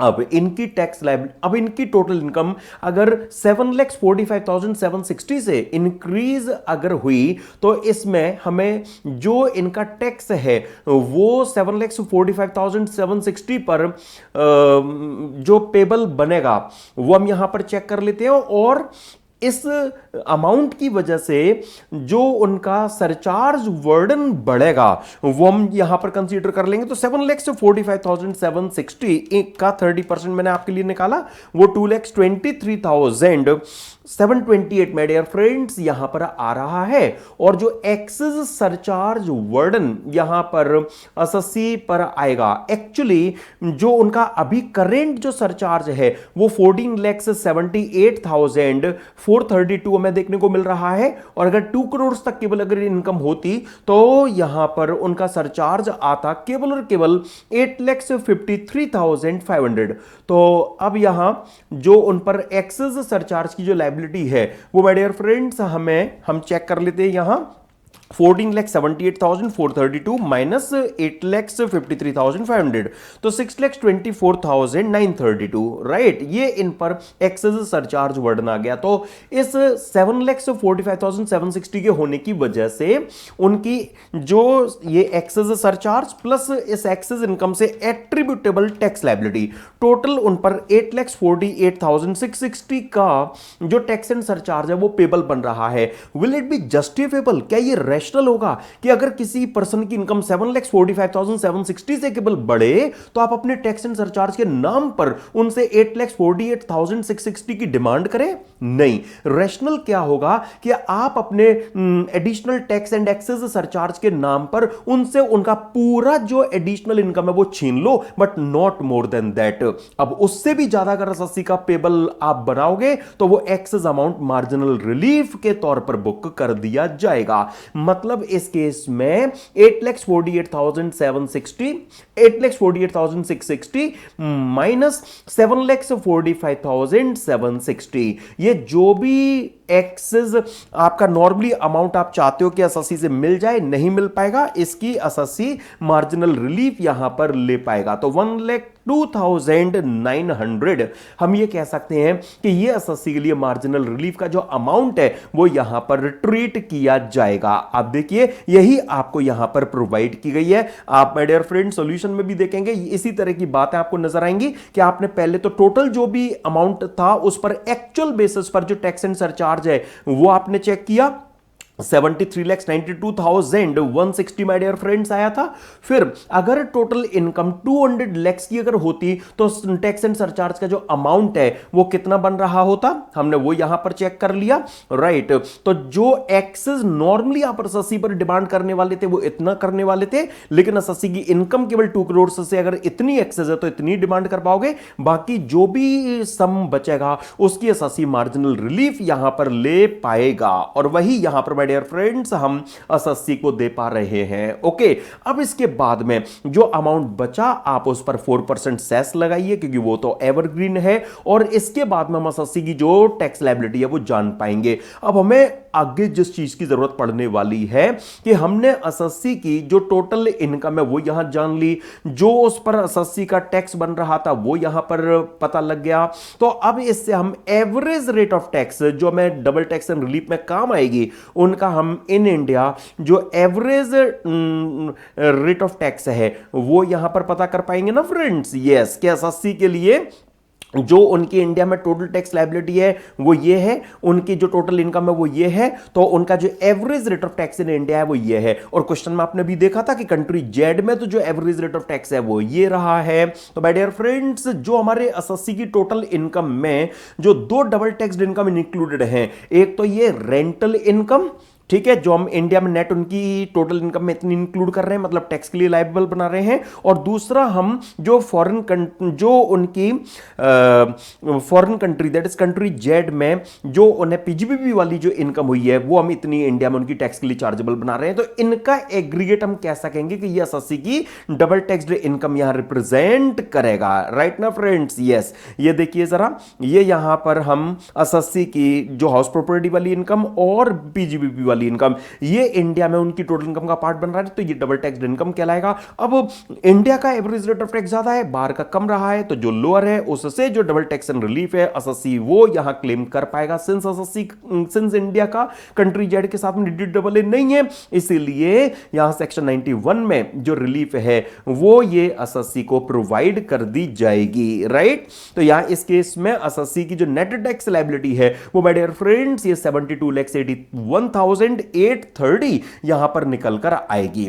आई होप आपको इस वर्किंग में कहीं पर भी कोई भी दिक्कत नहीं आई होगी, मैं ऐसा आपसे एक्सपेक्ट करता हूं।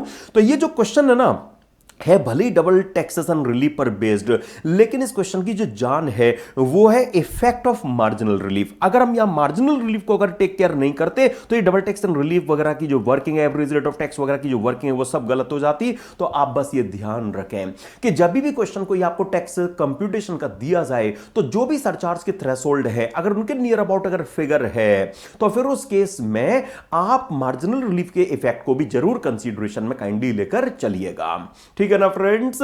हां, तो अब मैं कह सकता हूं कि जो भी ऑल क्वेश्चंस थे माय डियर फ्रेंड्स इस आरटीपी के वो इन टोटलिटी हमने यहां पर डिस्कस कर लिए हैं। आई होप आपने इस डिस्कशन को एंजॉय किया होगा। मैंने अपनी तरफ से पूरी कोशिश की माय डियर फ्रेंड्स के जो भी लीगल सपोर्ट, जुडिशियल सपोर्ट वगैरह जिस पॉइंट को दिया जा सकता है वो देकर आपके साथ में जो डिस्कशन है उसे अंजाम दूं, राइट माय डियर फ्रेंड्स। इसी तरह की जो भी कुछ और जरूरी चीजें आपके एग्जाम के लिए होंगी मैं उनको लेकर जरूर हाजिर हो जाऊंगा। मैंने आपके लिए केस लॉज का जो एक वीडियो वो ऑलरेडी रिकॉर्ड कर रखा है, जो भी स्टैट्यूटरी अमेंडमेंट्स है उनकी भी क्लिप आपके साथ शेयर कर रखी है, उन दोनों ही लिंक्स को मैंने इस वीडियो के डिस्क्रिप्शन में ऐड भी कर दिया है, आप वहां से उनको जरूर देख सकेंगे। और माय डियर फ्रेंड जो भी आपके नियर एंड डियर से सब्जेक्ट को और अच्छे से एंजॉय करना चाहते हैं तो उनके लिए एडवाइजेबल है कि वो रेगुलर बैच के लिए जा सकते हैं माय डियर फ्रेंड्स। यस, देखिए फ्रेंड्स जनवरी एग्जाम्स के लिए तो मैंने जो रेगुलर बैच है काफ़ी डिस्काउंटेड प्राइस पर माय डियर फ्रेंड्स वो ओपन टू ऑल कर दिया है। तो जो भी इस सब्जेक्ट को बहुत अच्छे से एंजॉय करना चाहते हैं मई 2026 ऑनवर्ड जिनका टाइम ड्यू है उनके लिए भी रेगुलर बैच मैंने अनाउंस कर रखा है, ठीक है। एंड जो प्रैक्टिस को लेकर कुछ चैलेंज फील करते हैं तो उनके लिए प्रैक्टिस बैच भी माय डियर फ्रेंड्स अवेलेबल है, बहुत ही रीजनेबल प्राइस पर माय डियर फ्रेंड्स वो ओपन है, ठीक है। तो प्रैक्टिस बैच में 653 क्वेश्चंस माय डियर फ्रेंड्स हमने डिस्कस कर रखे हैं, 2000 रुपीज पर वो केवल अवेलेबल है। इसी तरह से फास्ट ट्रैक बैच या कॉन्सेप्ट बैच भी माय डियर फ्रेंड्स सब्सक्राइब किए जा सकते हैं satish-mangal-classes.in वेबसाइट पर जाकर, ठीक है। तो आप अपने नियर एंड डियर्स को इसके बारे में बता सकते हैं। मैं मिलूंगा आपके साथ में कुछ और अच्छी चीजों के साथ में, तब तक के लिए goodbye to you, take care, thanks a lot to you.